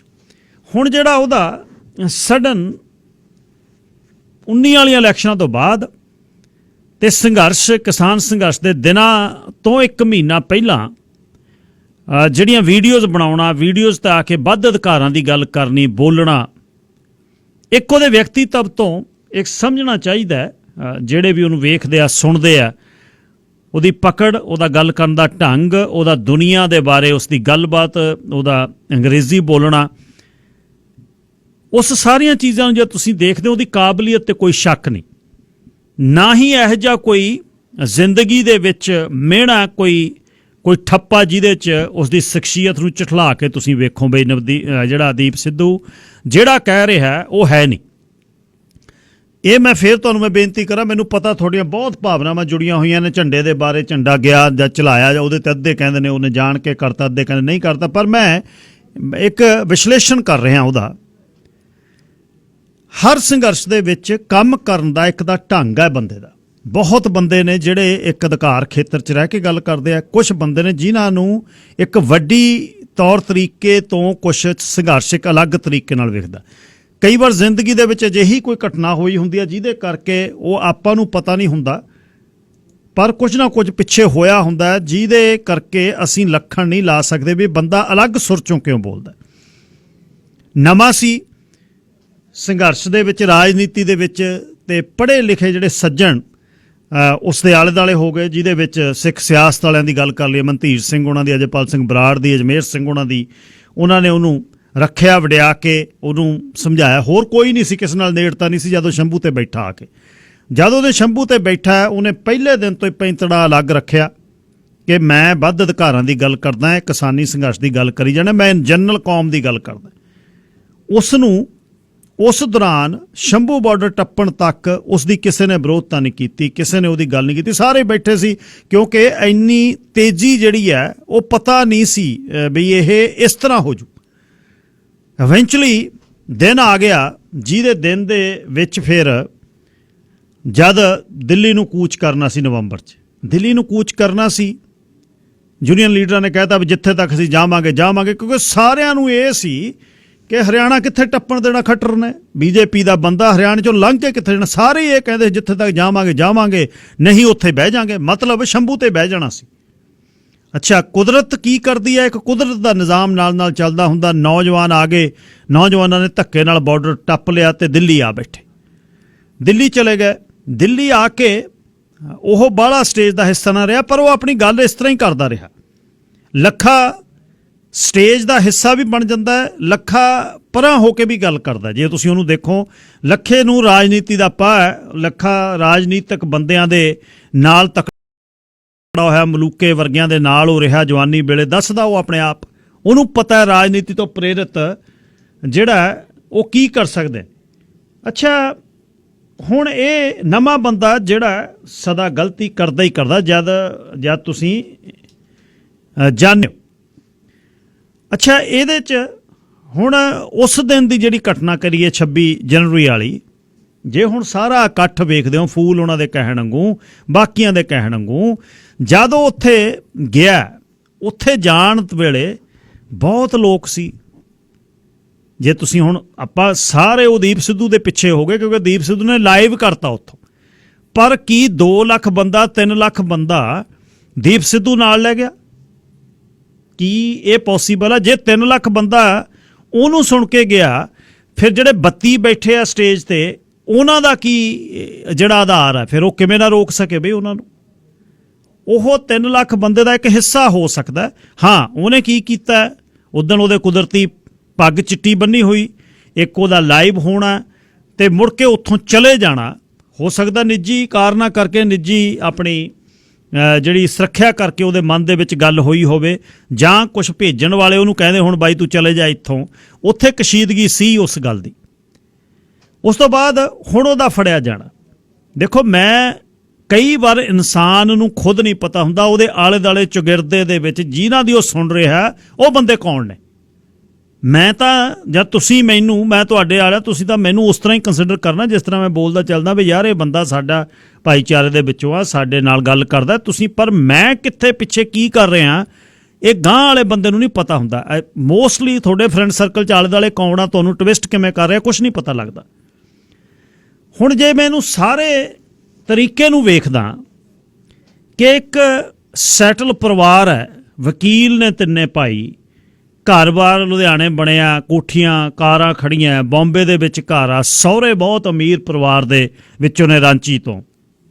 ਇੱਕ ਧੀ ਹੈ, ਫਿਲਮਾਂ ਦੇ ਵਿੱਚ ਸਫ਼ਰ ਸ਼ੁਰੂ ਹੋ ਚੁੱਕਿਆ, ਗੱਲਬਾਤ ਕਰਨੀ ਆਉਂਦੀ ਆ, ਦੁਨੀਆ ਦੇ ਲੈਵਲ ਤੇ ਵਿਚਰਨ ਵਾਲਾ ਬੰਦਾ ਹੈ। ਇੱਥੇ ਜਿਹੜਾ ਫਿਲਮ ਦੇ ਰਾਹੀਂ ਉਸ ਦੀ ਜਗ੍ਹਾ ਬਣੀ ਹੋਈ ਹੈ। ਜੇ ਉਹਨੇ ਰਾਜਨੀਤੀ 'ਚ ਜਾਣਾ ਹੋਵੇ, ਕੀ ਉਸ ਨੂੰ ਇਸ ਤਰੱਦਦ ਦੇ ਵਿੱਚ ਦੀ ਲੰਘ ਕੇ ਰਾਜਨੀਤੀ 'ਚ ਜਾਣ ਦੀ ਜ਼ਰੂਰਤ ਹੈ, ਜਾਂ ਉਹ ਰਾਜਨੀਤੀ ਕਰਕੇ ਕਿਤੋਂ ਵੀ ਦਿਓਲ ਪਰਿਵਾਰ ਦੇ ਨੇੜੇ ਹੁੰਦਿਆਂ ਹੋਇਆ ਕਿਸੇ ਵੀ ਪੋਲੀਟੀਕਲ ਪਾਰਟੀ 'ਚ ਉਹ MLA ਦੀ, MP ਦੀ ਟਿਕਟ ਲੈ ਸਕਦਾ ਸੀ? ਇੱਕ ਤਾਂ ਗੱਲ ਆਪਾਂ, ਕਿਉਂਕਿ ਸੈਲੀਬ੍ਰਿਟੀਜ਼ ਨੂੰ ਵੈਸੇ ਹੀ ਪਾਰਟੀਆਂ ਰੱਖਦੀਆਂ ਨੇ। ਸਨੀ ਦਿਓਲ ਉਹਦੇ 'ਚੋਂ ਗਿਆ, ਹੋਰ ਸਨੀ ਦਿਓਲ ਨੇ ਕਿਹੜਾ ਉੱਥੇ ਗੱਠੇ ਗੁੱਡ ਕੇ ਖਿਲਾ ਤੇ ਆਪਣੇ ਭਾਰਤ ਨੂੰ? ਉਹਨੂੰ ਵੈਸੇ ਇੱਕ ਸੀਟ ਚਾਹੀਦੀ ਸੀ, BJP ਵਾਲੇ ਲੈ ਗਏ ਉਹਨੂੰ, ਪਹਿਲਾਂ ਵਿਨੋਦ ਖੰਨੇ ਨੂੰ ਲੈ ਕੇ ਜਾਂਦੇ ਸੀ। ਹੁਣ ਜਿਹੜੀ ਅੱਜ ਦੀ ਉਹਦੀ ਹਾਲਤ ਹੈ, ਘਰ ਦੇ ਵਿੱਚੋਂ ਸਭ ਤੋਂ ਵੱਡਾ ਭਾਈ, ਦੋਨੇ ਛੋਟੇ ਨੇ, ਫਾਦਰ ਦੀ ਡੈਥ ਹੋਈ ਹੈ, ਘਰ ਦੀਆਂ ਜ਼ਿੰਮੇਵਾਰੀਆਂ ਨੇ। ਕੀ ਦੀਪ ਸਿੱਧੂ ਇੱਕ MLA ਜਾਂ MPਸ਼ਿਪ ਲਈ ਆਪਣੇ ਆਪ ਨੂੰ ਇੰਨਾ ਜ਼ੋਖਮ 'ਚ ਪਾ ਸਕਦਾ, ਜਿਸ ਦੇਸ਼ ਦੇ ਵਿੱਚ 3 ਸਾਲ ਤੋਂ ਜੱਗੀ ਜੌਹਲ ਦਾ ਕੇਸ ਸਾਹਮਣੇ ਹਾਲੇ ਤੱਕ ਚਾਰਜਸ ਫਰੇਮ ਨਹੀਂ ਹੋਏ ਤੇ ਬੰਦਾ ਅੰਦਰ ਬੈਠਾ, ਸਕਾਟਲੈਂਡ ਦਾ ਜੰਪਲ ਹੈ। ਸਰਕਾਰ ਕੋਲ ਉਹਦੇ ਖਿਲਾਫ ਕੀ ਆ, ਸਰਕਾਰ ਜਾਣਦੀ ਆ, ਪਰ ਅੱਜ ਤੱਕ ਉਹਦੇ ਤੇ ਜਿੰਨੇ ਦੋਸ਼ ਲੱਗੇ ਨੇ ਸਾਰੇ ਦੋਸ਼ਾਂ 'ਚੋਂ ਜਿੱਤ ਰਿਹਾ। ਜਦ ਨੂੰ ਉਹ ਨਿਕਲਣ ਦਾ ਯਤਨ ਕਰਦਾ, ਜਦ ਨੂੰ ਉਹਦੇ ਤੇ ਹੋਰ ਚਾਰਜਸ ਲੱਗ ਜਾਂਦੇ ਨੇ। ਦੀਪ ਸਿੱਧੂ ਦਾ ਜੇ ਰਾਜਨੀਤੀ 'ਚ ਆਉਣਾ, ਉਹ ਬਹੁਤ ਵੱਡਾ ਰਿਸਕ ਹੈ ਜੇ ਉਹਨੇ ਇਹ ਰਿਸਕ ਲਿਆ ਰਾਜਨੀਤੀ ਦੇ ਕਰਕੇ। ਹਾਂ, ਜਿਹੜਾ ਵਿਕ ਬਕਾਉਣ ਵਾਲੀ ਗੱਲ ਆ ਉਹ ਤਾਂ ਆਪਣੀ ਭਾਈਚਾਰਾ ਆਪਾਂ ਤਾਂ ਵੇਚ ਦਿੰਦੇ ਆ, ਵੇਚਣ ਵਾਲੀ ਗੱਲ ਏਜੰਸੀਆਂ ਦਾ ਬੰਦਾ ਸਰਦਾਰ ਆ ਗਦਾਰ ਆ, ਉਹ ਤਾਂ ਆਪਾਂ ਖੀਸੇ 'ਚੋਂ ਕੱਢਣਾ, ਉਹ ਤਾਂ ਕਹਿ ਹੀ ਦੇਣਾ। ਜਿਵੇਂ ਉਦਣ ਕਾਮਰੇਡ ਰਜਿੰਦਰ ਨੇ ਕਿਹਾ, ਮੁੜ ਕੇ ਕਾਮਰੇਡ ਰਜਿੰਦਰ ਦੇ ਜਦ ਪਿੱਛੋਂ ਪਿੰਡਦਿਆਂ ਨੇ ਕਿਹਾ ਵੀ ਤੂੰ ਗੱਲਾਂ ਕਰਦਾ ਪਿੰਡ ਦੀਆਂ, 150 ਵੋਟਾਂ ਤੈਨੂੰ ਪਈਆਂ, ਤੂੰ ਆਪਣਾ ਵੱਲੋਂ ਬੜਾ ਪ੍ਰੋਫੈਸਰ ਸਮਝਦਾ, ਰਿਜ਼ਾਈਨ ਕਰਕੇ ਆਇਆ ਤੂੰ, ਤੇ ਤੂੰ 150 ਵੋਟ ਤੈਨੂੰ ਪਿੰਡ 'ਚੋਂ ਪਈ ਆ। ਉਹਦੇ ਬਾਅਦ ਸੁਰਿੰਦਰ ਸਿੰਘ ਪੱਤਰਕਾਰ ਦਾ ਇਹਨਾਂ ਲੀਡਰਾਂ ਬਾਰੇ ਦੱਸਣਾ ਵੀ ਇਹ ਅੰਦਰ ਮਿਲੇ ਨੇ, ਸਕਾਰਪੀਓ ਗੱਡੀਆਂ ਆਈਆਂ ਨੇ, ਇਹ TDI ਦੀ ਇੱਕ 5 ਸਟਾਰ ਰਿਜ਼ੋਰਟ 'ਚ ਉਹਨਾਂ ਨੂੰ ਮਿਲੇ ਨੇ। ਉਸ ਸੁਰਿੰਦਰ ਸਿੰਘ ਦੀ ਗੱਲ ਦਾ ਇਹਨਾਂ ਨੇ ਵਿਰੋਧ ਨਹੀਂ ਕੀਤਾ, ਹਾਲੇ ਤੱਕ ਓਪਨਲੀ ਖੰਡਨ ਨਹੀਂ ਕੀਤਾ। ਰਾਜਨੀਤਿਕ ਪੈਂਤੜੇ 'ਚ ਸਾਰੇ ਪੋਲੀਟੀਕਲ ਪਾਰਟੀਆਂ ਬੈਠੀਆਂ ਨੇ। ਇਸ ਮੋਰਚੇ 'ਚ ਬੈਠੇ ਬੰਦੇ ਜਿਹੜੇ ਰਾਜਨੀਤੀ ਵਾਲੇ ਪਾਸੇ ਜਾ ਸਕਦੇ, ਉਹਨੂੰ ਸਾਰੀਆਂ ਪਾਰਟੀਆਂ ਗੱਲ ਕਰ ਰਹੀਆਂ। ਕਿਸੇ ਨੂੰ ਰਾਜ ਸਭਾ ਦੀ ਮੈਂਬਰੀ ਅਮਰਿੰਦਰ ਸਿੰਘ ਦੇ ਰਿਹਾ, ਆਮ ਆਦਮੀ ਪਾਰਟੀ ਵਾਲੇ ਡਿਪਟੀ CM ਦੇ ਤੌਰ ਤੇ ਲਿਆ ਰਹੇ ਨੇ, ਬਹੁਤ ਚੀਜ਼ਾਂ ਚੱਲ ਰਹੀਆਂ ਨੇ। ਜਿਸ ਤਰ੍ਹਾਂ ਉਹ ਉਸ ਤਰ੍ਹਾਂ ਹੀ ਹਵਾ 'ਚ ਨੇ, ਜਿਸ ਤਰ੍ਹਾਂ ਦੀਪ ਸਿੱਧੂ ਬਾਰੇ ਗੱਲਾਂ ਹਵਾ 'ਚ ਨੇ। ਮੈਂ ਉਹਨੂੰ ਡਿਫੈਂਡ ਨਹੀਂ ਕਰ ਰਿਹਾ, ਇਹ ਤਾਂ ਤੁਸੀਂ ਸਾਰਿਆਂ ਨੇ ਜਿਹੜਾ ਕੋਈ ਮਨ ਉਹਦੇ ਲਈ ਬਣਾ ਲਿਆ ਉਹ ਤੁਹਾਡਾ, ਪਰ ਇਹ ਜਿਹਾ ਵੱਡਾ ਉਹਨੇ ਕੁਝ ਨਹੀਂ ਕੀਤਾ ਜਿਹਦੇ ਕਰਕੇ ਤੁਹਾਨੂੰ ਲੱਗੇ ਕਿ ਲਓ ਜੀ ਮੋਰਚਾ ਤਾਂ ਇਹਨੇ ਖਤਮ ਕਰ ਦਿੱਤਾ। ਇਹ ਗੱਲ ਜਿਹੜੀ ਹੈ, ਇਹ ਜ਼ਰੂਰ ਹੈ ਕਿ ਉਹਨੇ ਇਹ ਜਿਹੜਾ ਰਿਸਕ ਲਿਆ, ਕੀ ਇਹ ਰਿਸਕ ਹੈ ਉਹ ਵਰਥ ਹੈ ਉਹਦੇ ਲਈ? ਇਹ ਮੇਰੇ ਮਨ ਦੇ ਵਿੱਚ ਹੈ। ਜੇ ਤੁਸੀਂ ਇਹਨੂੰ ਐਨਾਲਾਈਜ਼ ਕਰੋ, ਇਹ ਜਿਹੜਾ ਰਿਸਕ ਆ ਵਰਥ ਨਹੀਂ ਹੈ ਉਹਦੇ ਲਈ, ਨਾ ਉਹਦੇ ਪੋਲੀਟੀਕਲ ਕੈਰੀਅਰ ਕਰਕੇ। ਹਾਂ, ਜੇ ਤੁਸੀਂ ਆਪਣੇ ਮਨ ਦੇ ਵਿੱਚ ਹੋਵੇ ਵੀ ਆਪਾਂ ਪੈਸੇ ਖਾਤਰ ਇਹ ਗੱਲ ਕੀਤੀ ਹੈ, ਉਹਨੇ ਦੀਪ ਸਿੱਧੂ ਨੇ ਏਜੰਸੀਆਂ ਦੇ ਨਾਲ ਰਲ ਕੇ ਪੈਸੇ ਲਈ ਕੀਤਾ, ਪੈਸੇ ਵਾਲੇ ਪਾਸੇ ਉਹਦੇ ਕੋਲ ਕੋਈ ਕਮੀ ਨਹੀਂ। ਮੈਂ ਤੁਹਾਨੂੰ ਦੱਸ ਦਿਆਂ ਬਈ ਜੇ ਪੈਸੇ ਲਈ ਉਹ ਬੰਦੇ ਕਰਦੇ ਹੁੰਦੇ ਨੇ ਜਿਨ੍ਹਾਂ ਕੋਲ ਕੁਝ ਨਾ ਹੋਵੇ, ਉਹ ਕਹਿੰਦਾ ਵੀ ਉਹ ਵੀ ਮਰਦੇ ਹੀ ਆ ਭੁੱਖੇ, ਇਹੋ ਜਿਹੀ ਇੱਕ ਆਪਾਂ ਗੱਲ ਕਰ ਲਈ। ਮਨ ਜਿਹਨੇ ਜਿਹੜਾ ਉਹਦੇ ਲਈ ਬਣਾਇਆ ਹੋਇਆ, ਕਿਸੇ ਨੇ ਮਨ ਕੋਈ ਨਹੀਂ ਚੇਂਜ ਕਰ ਸਕਦਾ, ਨਾ ਹੀ ਮੈਂ ਚੇਂਜ ਕਰ ਰਿਹਾ। ਪਰ ਮੈਂ ਇੱਕ ਚੀਜ਼ ਥੋੜ੍ਹੀ ਜਿਹੀ ਇਹ ਕਲੀਅਰ ਕਰਨ ਦੀ ਯਤਨ ਕਰ ਰਿਹਾ ਬਈ ਜਦ ਤੁਸੀਂ ਕਿਸੇ ਬਾਰੇ ਲੱਭਦੇ ਹੋ, ਬਹੁਤ ਚੀਜ਼ਾਂ ਇਹੋ ਜਿਹੀਆਂ ਲੱਭਦੀਆਂ ਨੇ ਜਿਹੜੀਆਂ ਉਸ ਦੇ ਹੁਣ ਦੇ ਸਮੇਂ ਦੇ ਅਨੁਕੂਲ ਨਹੀਂ ਹੁੰਦੀਆਂ। ਹੁਣ ਜਿਹੜੀ MP ਮਹੂਆ ਮੋਇਤਰਾ ਨੇ ਗੱਲ ਕੀਤੀ ਹੈ, ਉਹਨੇ ਵਿੱਚ ਕਹਿਦਾ ਮੈਂਬਰ ਪਾਰਲੀਮੈਂਟ ਦੇ ਤੌਰ ਤੇ, ਉਹ ਕਹਿੰਦਾ 1783 ਦੇ ਵਿੱਚ ਇਹ ਰੈੱਡ ਜਿਹੜਾ ਲਾਲ ਕਿਲ੍ਹਾ ਹੈ ਇਹ ਸਿੱਖਾਂ ਨੇ ਕੈਪਚਰ ਕੀਤਾ ਸੀ। ਸਿੱਖਾਂ ਨੂੰ ਇਹ ਨਾ ਦੱਸੋ ਕਿ ਉਹ ਕੀ ਨੇ। ਇਹ ਔਰ ਬਿਲਕੁਲ ਇਹ ਧਾਰਨਾ ਦੇ ਨਾਲ ਲੋਕ ਨਹੀਂ ਸੀ ਉੱਥੇ ਗਏ ਕਿ ਅਸੀਂ ਤਿਰੰਗੇ ਦਾ ਅਪਮਾਨ ਕਰਕੇ ਆਪਣਾ ਝੰਡਾ ਲਾਉਣਾ। ਹਾਂ, ਜੇ ਤਿਰੰਗਾ ਲਾ ਕੇ ਤਿਰੰਗੇ ਦੀ ਬੇਇੱਜ਼ਤੀ ਹੁੰਦੀ ਫਿਰ ਇਹ ਗੱਲ ਬਿਲਕੁਲ ਕਲੀਅਰ ਸੀ ਕਿ ਇਹ ਪੂਰੀ ਪਲਾਨ ਨਾਲ ਗਏ ਨੇ, ਤਿਰੰਗਾ ਇਹਨਾਂ ਨੇ ਪਾੜਤਾ ਸਾੜਤਾ ਤੇ ਇਹਦੇ ਕਰਕੇ ਇਹਨਾਂ ਤੇ ਹੁਣ ਇਹ ਤਸ਼ੱਦਦ ਹੋਣਾ ਹੀ ਹੋਣਾ। ਫਿਰ ਆਪਾਂ ਉਹਨੂੰ ਸਮਝ ਸਕਦੇ ਸੀ। ਇੱਕ ਖਾਲੀ ਪੋਲ ਤੇ ਜਿੱਥੇ ਪਹਿਲਾਂ ਝੰਡਾ ਲੱਗਿਆ ਹੋਇਆ ਸੀ ਕਿਸਾਨਾਂ ਦਾ, ਉਸੇ ਜਗ੍ਹਾ ਤੇ ਝੰਡਾ ਉਹਨੇ ਇੱਕ ਲਾਤਾ। ਸਾਰੇ ਅਲੱਗ-ਅਲੱਗ ਗਰੁੱਪ ਉੱਥੇ ਇਕੱਠ 'ਚ ਬੈਠੇ ਆ, ਕੋਈ ਖੱਬੀ ਵਿਚਾਰਧਾਰਾ ਵਾਲਾ, ਕੋਈ ਆਮ ਆਦਮੀ ਪਾਰਟੀ ਦਾ, ਕੋਈ ਕਾਂਗਰਸ ਦਾ। ਉਹਦੇ 'ਚ ਇੱਕ ਦੀਪ ਦਾ ਵੀ ਆਪਣਾ ਕਹਿਣ ਦਾ ਕਿ ਮੈਂ ਵੱਧ ਅਧਿਕਾਰਾਂ ਦਾ ਹਾਮੀ ਹਾਂ, ਔਰ ਵੱਧ ਅਧਿਕਾਰਾਂ ਦੇ ਹਾਮੀ ਪੰਜਾਬ ਦੇ ਵਿੱਚ ਓਪਨਲੀ ਸਰਦਾਰ ਸਿਮਰਨਜੀਤ ਸਿੰਘ ਮਾਨ ਓਪਨਲੀ ਗੱਲ ਕਹਿੰਦੇ ਨੇ, ਅਸੀਂ ਵੱਧ ਅਧਿਕਾਰਾਂ ਦੀ ਗੱਲ, ਖਾਲਿਸਤਾਨ ਦੀ ਗੱਲ ਕਰਦੇ ਹਾਂ। ਦੀਪ ਸਿੱਧੂ ਨੇ ਕਦੇ ਖਾਲਿਸਤਾਨ ਦੀ ਕੋਈ ਇਹੋ ਜਿਹੀ ਨਹੀਂ ਗੱਲ ਕੀਤੀ, ਕੋਈ ਦੇਸ਼ ਨੂੰ ਤੋੜਨ ਦੀ ਨਹੀਂ ਗੱਲ ਕੀਤੀ। 2 ਲੱਖ ਦੇ ਵਿੱਚੋਂ ਇੱਕ ਬੰਦੇ ਦਾ ਇੱਕ ਅਲੱਗ ਸੋਚਣੀ ਹੈ, ਜਿਹਦਾ ਕੋਲ ਕੋਈ ਲੀਡਿੰਗ ਰੋਲ ਨਹੀਂ, ਜਿਹਦੇ ਕੋਲ ਕੋਈ ਜਥੇਬੰਦੀ ਨਹੀਂ, ਜਿਹਦੇ ਕੋਲ ਕੋਈ ਸਟੇਜ ਦੀ ਸੰਚਾਲਤਾ ਨਹੀਂ, ਜਿਹਦੇ 'ਚ ਕੋਈ ਕਿਸੇ ਨੂੰ ਉਹ ਇਕੱਠਿਆਂ ਕਰਕੇ ਲੈਕਚਰ ਨਹੀਂ ਦੇ ਰਿਹਾ ਵੀ ਮੈਂ ਵੱਧ ਅਧਿਕਾਰਾਂ ਦਾ ਹਾਮੀ ਹਾਂ, ਮੇਰੇ ਕਰਕੇ ਤੁਸੀਂ ਆਹ ਕਰੋ, ਮੇਰੇ ਪਿੱਛੇ ਲੱਗੋ, ਇਹਨਾਂ ਤੋਂ ਪਰਾਂ ਹੋ ਜਾਓ। ਲਾਈਵ ਵੀਡੀਓ ਤੇ ਆ ਕੇ ਆਪਣਾ ਬੋਲਦਾ, ਸਾਰੇ ਬੋਲਦੇ ਆਪਾਂ। ਜੇ ਅੱਜ ਦੇ ਦਿਨ ਉਹਨੂੰ ਜੇਲ੍ਹ 'ਚ ਬੈਠੇ ਜਿਹਦਾ ਭਵਿੱਖ ਹੁਣ ਆਪਾਂ ਕਹੀ ਨਾ, ਦੇਖੋ ਜੋ ਫੜਿਆ ਸੀ ਉਹਨੇ ਇਸ਼ਾਰਾ ਕੀਤਾ ਸੀ, ਉਹਨੂੰ ਫਿਰ ਇੱਧਰ ਨੂੰ ਲੈ ਗਏ, ਇਹ ਤਾਂ ਗੱਲਾਂ ਨੇ। ਕੀ ਉਹ ਜੇਲ੍ਹ 'ਚ ਹੈ ਜਾਂ ਕਿਸੇ ਰੈਸਟ ਹਾਊਸ 'ਚ? ਕੀ ਉਹਨੂੰ ਛੱਡਤਾ? ਕੀ ਉਹਦੀ ਜ਼ਮਾਨਤ ਹੋ ਗਈ, ਕੀ ਉਹਦੇ ਕੇਸਾਂ ਦੀ ਗੱਲ ਹੋ ਗਈ? ਜ਼ਮਾਨਤਾਂ ਤਾਂ ਸਾਰਿਆਂ ਦੀਆਂ ਹੋ ਰਹੀਆਂ ਨੇ ਉੱਥੇ ਹੁਣ, ਕਿਉਂਕਿ ਕੇਸ ਦੇ ਵਿੱਚ ਕੋਈ ਨਹੀਂ। ਜੇ ਅਨਲਾਫੁਲ ਐਕਟੀਵਿਟੀਜ਼ ਵਾਲਾ ਟਾਡਾ ਵਾਲਾ UAPA ਵਾਲਾ ਲਾਉਂਦੇ ਫਿਰ ਉਹਦੀ ਕੋਈ ਕਹਾਣੀ ਨਹੀਂ। ਭਾਈ UAPA ਬਣਦਾ ਨਹੀਂ, ਉਹਦੇ ਤੇ ਕਿਵੇਂ ਲਾਉਣਗੇ UAPA? ਕਿਉਂਕਿ ਉਹਨਾਂ ਨੇ ਅਨਲਾਫੁਲ ਐਕਟੀਵਿਟੀ ਕੀਤੀ ਨਹੀਂ ਕੋਈ। ਇਰਾਦਾ ਕਤਲ 307 ਲਾਇਆ, 307 ਦੇ ਵਿੱਚੋਂ ਅਕਸਰ ਜ਼ਮਾਨਤਾਂ ਹੁੰਦੀਆਂ ਨੇ। ਕਿਹਦੇ ਤੇ ਉਹਨੇ ਕਤਲ ਕਰਾਇਆ, ਕਿਹਨੂੰ ਕੀਤਾ? ਪੁਲਿਸ ਦਿੱਲੀ ਦੇ ਅਗੇਂਸਟ 2 ਟਰੈਕਟਰ ਭੱਜਦੇ ਦਿਖਾਉਂਦੇ ਆ, ਬੱਸ ਨੂੰ ਪਰਾਂ ਕਰਦੇ ਦਿਖਾਉਂਦੇ ਆ, ਪਰ ਪੁਲਿਸ ਨੇ ਜਿਹੜਾ ਕੁਛ ਕੀਤਾ ਹੈ ਕਿਸਾਨਾਂ ਤੋਂ ਉਹ ਕਿੱਥੇ ਆ? ਉਹ ਨਹੀਂ ਦਿਖਾਇਆ ਗਿਆ। ਸੋ ਆਪਾਂ ਨੂੰ ਇਹ ਆ ਵੀ ਥੋੜ੍ਹਾ ਜਿਹਾ ਅਸੀਂ ਖੁੱਲ੍ਹ ਦਿਲੀ ਦੇ ਨਾਲ ਕਿਸੇ ਵੀ ਇਸ਼ੂ ਬਾਰੇ ਸੋਚਿਆ ਕਰੀਏ ਕਿ ਇਹ ਇਸ਼ੂ ਕੀ ਹੈ।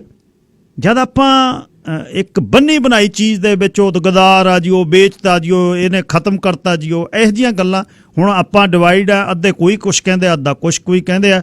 5-4 ਕਾਲਰ ਮੈਂ ਲੈਣਾ ਜੀ, ਤੇ ਸੀਮਤ ਰੱਖਿਓ ਗੱਲ। ਤੇ ਪਰ ਇਹਦੇ ਵਿੱਚ ਮੈਂ ਫੇਰ ਤੁਹਾਨੂੰ ਕਹਾਂ ਵੀ ਆਪਾਂ ਉਹਦੇ ਹੱਕ ਜਾਂ ਉਹਦੇ ਅਗੇਂਸਟ ਨਹੀਂ ਗੱਲ ਕਰ ਰਹੇ। ਮੈਂ ਇੱਕ ਗੱਲ ਦਾ ਇੱਕ ਅਲਟਰਨੇਟਿਵ ਇਹ ਤੇ ਵਿਜ਼ਨ ਦਿੱਤਾ। ਤੁਹਾਡਾ ਇਹਦੇ ਨਾਲ ਮੰਨਣਾ ਨਾ ਮੰਨਣਾ ਕੋਈ ਜ਼ਰੂਰੀ ਨਹੀਂ।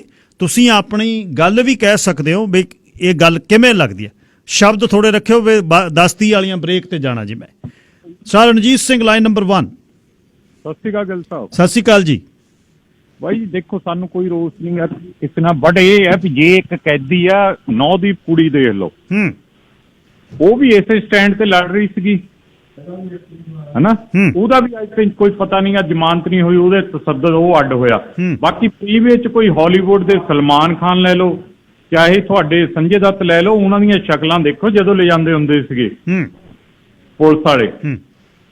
ਤੋ ਇਹ ਅਸੀਂ ਇਹ ਨਹੀਂ ਕਹਿੰਦੇ, ਉਹ ਆਪ ਹੀ ਕਹਾਣੀ ਆਪ ਹੀ ਫੋਟੋਆਂ ਬਿਆਨ ਕਰ ਰਹੀਆਂ। ਤਾਂ 15-20 ਸਾਲ ਪਿੱਛੇ ਦੀਆਂ ਸੰਜੇ ਦੱਤ ਦੀਆਂ ਕੱਢ ਲਓ, ਸੈਫ ਅਲੀ ਖਾਨ ਦੀਆਂ ਕੱਢ ਲਓ, ਸਲਮਾਨ ਖਾਨ ਦੀਆਂ ਕੱਢ ਲਓ, ਹਨਾ?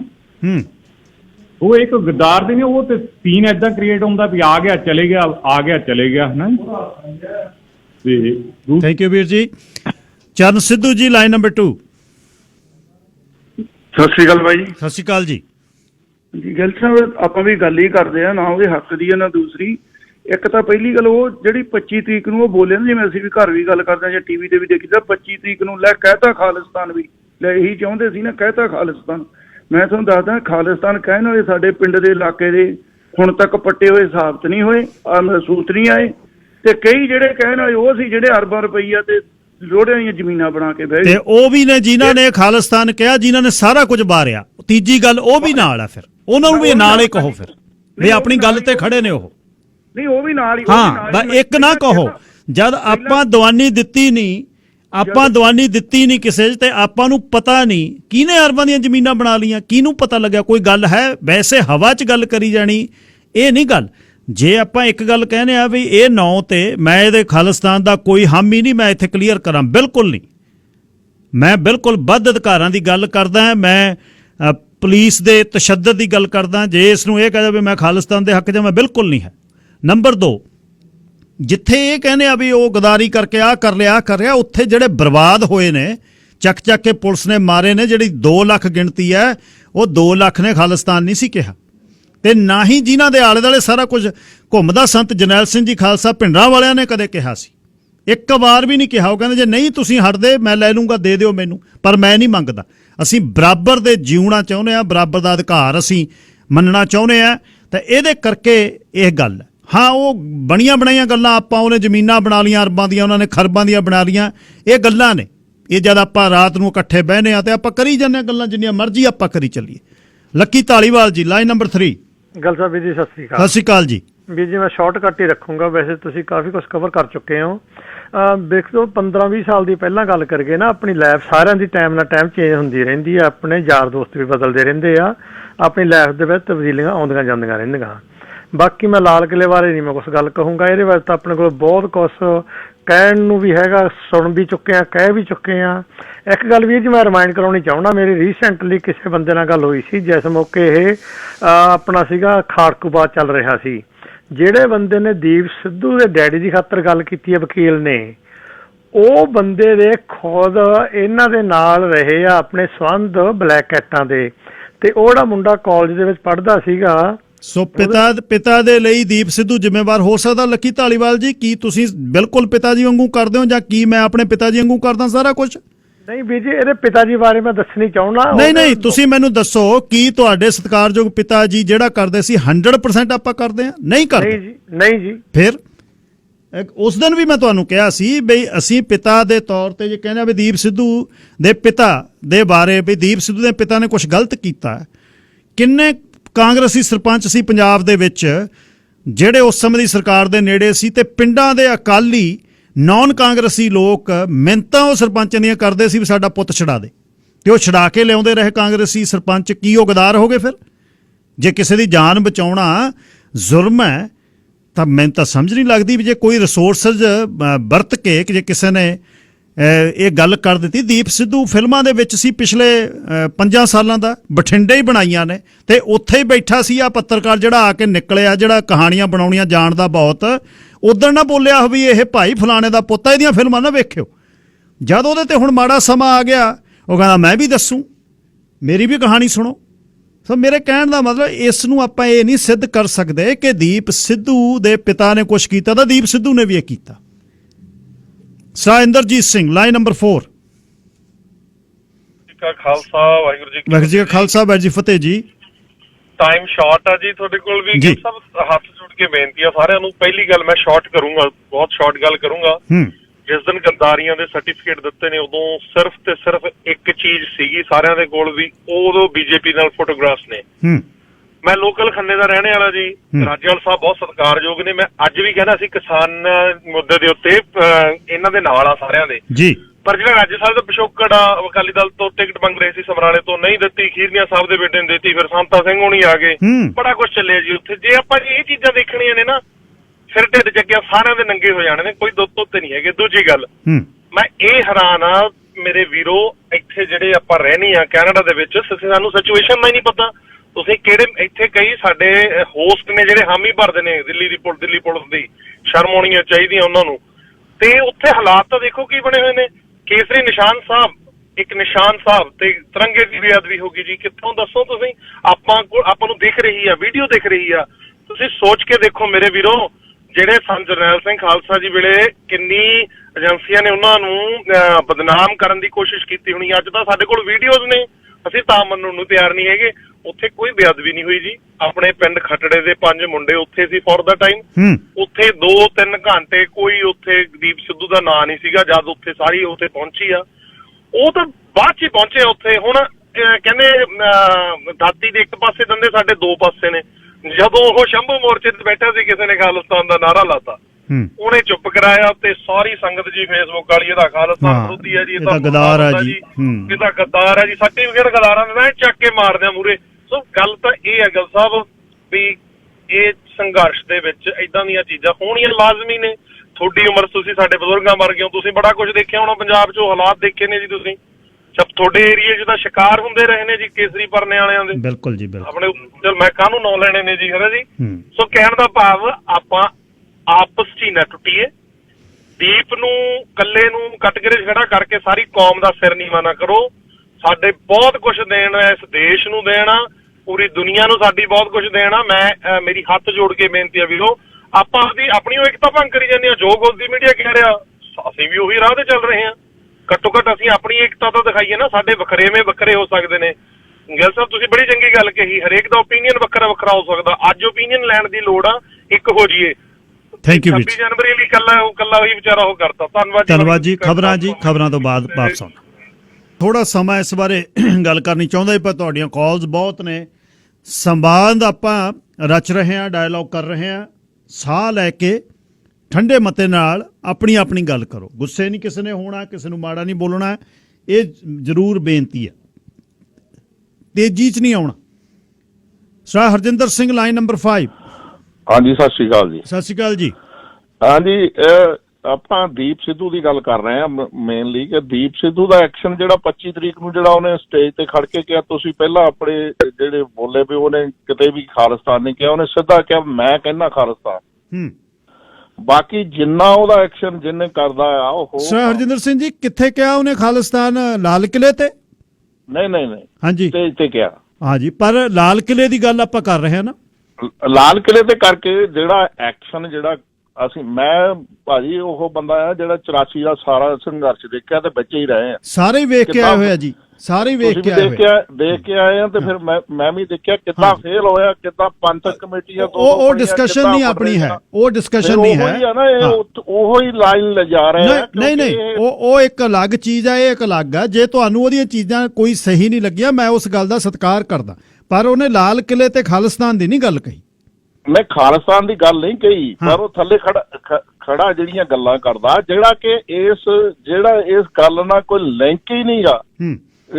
ਜਿਹੜੀ ਗੱਲ ਦਾ ਅਸੀਂ ਤਾਂ ਕਿਸਾਨ ਜਿਹੜੇ 3 ਕਾਨੂੰਨ ਆ, ਕਾਲੇ ਕਾਨੂੰਨ, ਉਹਨਾਂ ਨੂੰ ਵਾਪਸ ਕਰਾਉਣ ਦੀ ਗੱਲ ਕਰਦੇ ਆ। ਕਿਸਾਨੀ ਮੋਰਚਾ ਇਹ ਖਾਲਿਸਤਾਨ ਦੀ ਗੱਲ ਕਰਨੀ, ਉਹ ਵੱਖਰੀ ਕਰੋ, ਓਕੇ ਹੁਣ ਕਰ ਲਓ। ਠੀਕ, ਧੰਨਵਾਦ। ਉਹਦੇ ਨਾਲ ਕੋਈ ਥੈਂਕ ਯੂ ਜੀ। Sir Jasvir Singh ji, line number 6। ਧੰਨਵਾਦ ਸਰਦਾਰ ਜੀ। ਤੁਸੀਂ ਜਿਹੜਾ ਵਿਸ਼ਲੇਸ਼ਣ ਕੀਤਾ ਨਾ, ਉਹਦੇ ਵਿੱਚ ਕੁਝ ਚੀਜ਼ਾਂ ਤੁਸੀਂ ਹਾਈਲਾਈਟ ਕੀਤੀਆਂ ਨੇ। ਮੈਂ 2 ਗੱਲਾਂ ਉਹਨਾਂ ਦੇ ਵਿੱਚੋਂ ਵੱਖਰੀਆਂ ਕਰਦਾ ਹਾਂ। ਇੱਕ ਗੱਲ ਤਾਂ ਇਹ ਹੈ ਵੀ ਜਦੋਂ ਦੀਪ ਸਿੱਧੂ, ਮੈਂ ਕੋਈ ਹਮਾਇਤੀ ਨਹੀਂ ਤੇ ਨਾ ਮੈਂ ਉਹਦਾ ਵਿਰੋਧੀ ਹਾਂ, ਪਰ ਮੈਨੂੰ ਇਹ ਲੱਗਦਾ ਵੀ ਉਸ ਦੇ ਵਿੱਚ ਲੋਕਾਂ ਦੇ ਨਾਲ ਕਿਸੇ ਵਿਸ਼ੇ ਤੇ ਗੱਲ ਕਰਨ ਦੀ ਕਾਬਲੀਅਤ ਹੈ। ਜਦੋਂ ਕੋਈ ਮਨੁੱਖ ਦੇ ਵਿੱਚ ਗੁਣ ਹੁੰਦਾ ਨਾ, ਉਹ ਆਮ ਲੋਕਾਂ ਦੀ ਪਕੜ ਦੇ ਵਿੱਚ ਘੱਟ ਆਉਂਦਾ। ਉਹਦਾ ਕਾਰਨ ਇਹ ਹੁੰਦਾ ਕਿ ਬਹੁਤਾਤ, ਆਪਾਂ ਕੱਲ ਵੀ ਗੱਲ ਮੈਂ ਕੀਤੀ ਸੀ ਕਿ ਬਹੁਤਾਤ ਵਿੱਚ ਅਸੀਂ ਜਦੋਂ ਗੱਲ ਕਰਦੇ ਹਾਂ ਨਾ, ਅਸੀਂ ਗੱਲ ਕਿਸੇ ਪ੍ਰਭਾਵ ਥੱਲੇ ਕਰਦੇ ਹਾਂ। ਅਸੀਂ ਗੱਲ ਨੂੰ ਆਪਣੇ ਸੰਤੁਲਨ ਦੇ ਵਿੱਚ ਵਿਸ਼ੇਸ਼ਤਾਵਾਂ ਦੀ ਨਿਗਰਾਨੀ ਨੂੰ ਮਹਿਸੂਸ ਕਰਨ ਦੀ ਕਾਬਲੀਅਤ ਤੋਂ ਵੱਖਰੇ ਆ ਕੇ ਕਰਦੇ ਹਾਂ।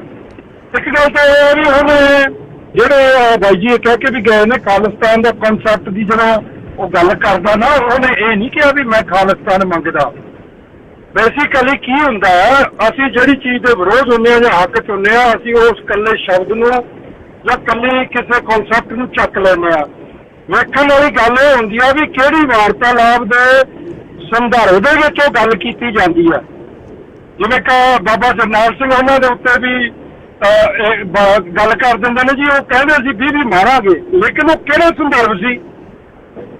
ਇਸ ਢੰਗ ਦੇ ਨਾਲ ਮੈਂ ਇੱਕ ਗੱਲ ਕਹਿਣਾ ਵੀ ਮੈਨੂੰ ਇਉਂ ਲੱਗਦਾ ਵੀ ਜਿਹੜੇ ਵੀ ਪੋਲੀਟੀਕਲ ਲੋਕ ਨੇ ਜਾਂ ਕਿਸਾਨ ਮੋਰਚੇ ਦੇ ਆਗੂ ਨੇ, ਉਹਨਾਂ ਨੂੰ ਇਹ ਚੀਜ਼ ਬਿਲਕੁਲ ਗਿਆਨ ਆ, ਉਹਨਾਂ ਨੂੰ ਹੋ ਗਿਆ ਕਿ ਜਿਹੜੇ ਪੰਜਾਬ ਦੀ ਸੋਚ ਦੇ ਉਭਾਰ ਦਾ ਪਹਿਲੂ ਆ, ਉਹ ਉਸ ਵਿਅਕਤੀ ਦੀਆਂ ਗੱਲਾਂ ਦੇ ਵੱਲ ਅਲਾਰ ਹੁੰਦਾ ਜਾਂਦਾ। ਔਰ ਇਹ ਜਦੋਂ ਪਹਿਲਾਂ ਤੋਂ ਜਿਹੜੀਆਂ ਚਤਰਾਈ ਵਾਲੀਆਂ ਕਹਾਣੀਆਂ ਹੁੰਦੀਆਂ, ਉਹ ਭਾਪ ਲੈਂਦੇ ਨੇ, ਤੇ ਜਦੋਂ ਕਹਿੰਦੇ ਹੁੰਦਾ ਨਾ ਵੀ ਸੂਰ ਨਿਕਲ ਦੀ ਦਾ ਹੀ ਉੱਤੇ ਜਿਹੜਾ ਤਿੱਖਾ ਮੂੰਹ ਹੁੰਦਾ ਉਹ ਵੱਢ ਦਿਓ, ਤੇ ਫਿਰ ਉਹ ਜ਼ਿਆਦਾ ਅਸਰ ਨਹੀਂ ਕਰਦੀ। ਤੇ ਮੈਂ ਉਸ ਸੰਦਰਭ ਚ ਵੇਖਣਾ ਉਹਨੂੰ ਕਿ ਉਸ ਵਿਅਕਤੀ ਦੇ ਕੋਲ ਹਰ ਪਹਿਲੂ ਦੇ ਉੱਤੇ ਉਹ ਜਜ਼ਬਾਤੀ ਹੈ, ਉਹ ਮੰਨਦਾ ਵੀ ਹੈ, ਉਹ ਮੰਨਦਾ ਵੀ ਆ ਵੀ ਮੈਂ ਕਈ ਚੀਜ਼ਾਂ ਤੇ ਜਜ਼ਬਾਤੀ ਹੋ ਜਾਂਦਾ।